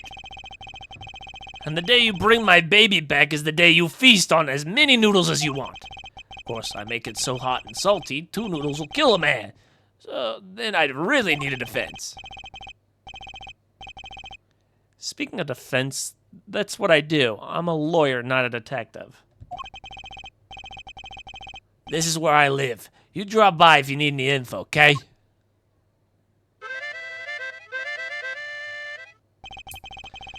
Get it back today if you can, Paulo. I got noodles to make.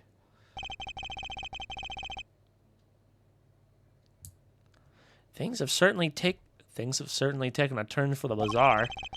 Traffic accidents and noodle stand thieves. Actually, there is something I wanted to ask you about too, Apollo. A bad feeling about this. Listen to the lady's problem now. Don't be cruel. I lost something last night. That is, something was stolen. What's this? More thievery and skullduggery? Well, someone stole my pair of panties.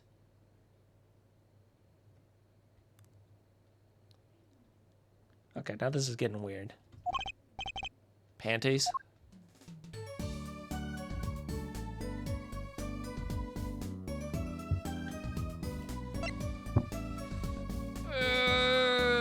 Okay, this is getting a little weird now. So they were stolen. My panties, yes. Right. Panties. That's a crying shame. That is true, doll. I was alone in my office last night. I hung my panties out the window there to dry. When a thief came and took them, my favorite panties. I ran after him. Give those back, I shouted. Wait! Well, that was certainly brave of you. But I lost them. Without those panties, I don't know what I'll do. You don't have other pairs of panties to wear? Just that one? Man, you guys are... Wait, are you... You know what, let's just continue and see what... Let's get more context here. Well, at least the scene of the crime is convenient. I'll mark it on your map. Bruh. I'll be heading home now. Remember, find my stand or there's an empty bowl in your future, Paulo. Right. And help out Trucy Doll here, too. You hear? Things have certainly picked up, haven't they? We had no work yesterday, and now we have 3 cases. I guess? Let's see where we stand. Not in a courtroom, that's where. Well, the first item on our list, Phoenix Wright. Phoenix Wright, Daddy's hit-and-run accident. We have to find the one who hit him. Who's gonna pay us for this again? And the second item, Mr. Eldoon's request to find his stolen stand, for which we stand to gain a bowl of salty noodles. And the last request is mine. I didn't see I was supposed to voice Apollo's there. To find my stolen panties. That bowl of noodles is looking better and better. True. Oh my gosh, dude. Apollo is real though. Holy fuck. Let's go, Polly, to the streets. Aren't you enthusiastic? How could I not be? Let's crack these cases, you and me. I guess we'll have to get started right away. Let's see, hit and run, a stolen stand, and last but not least, stolen panties.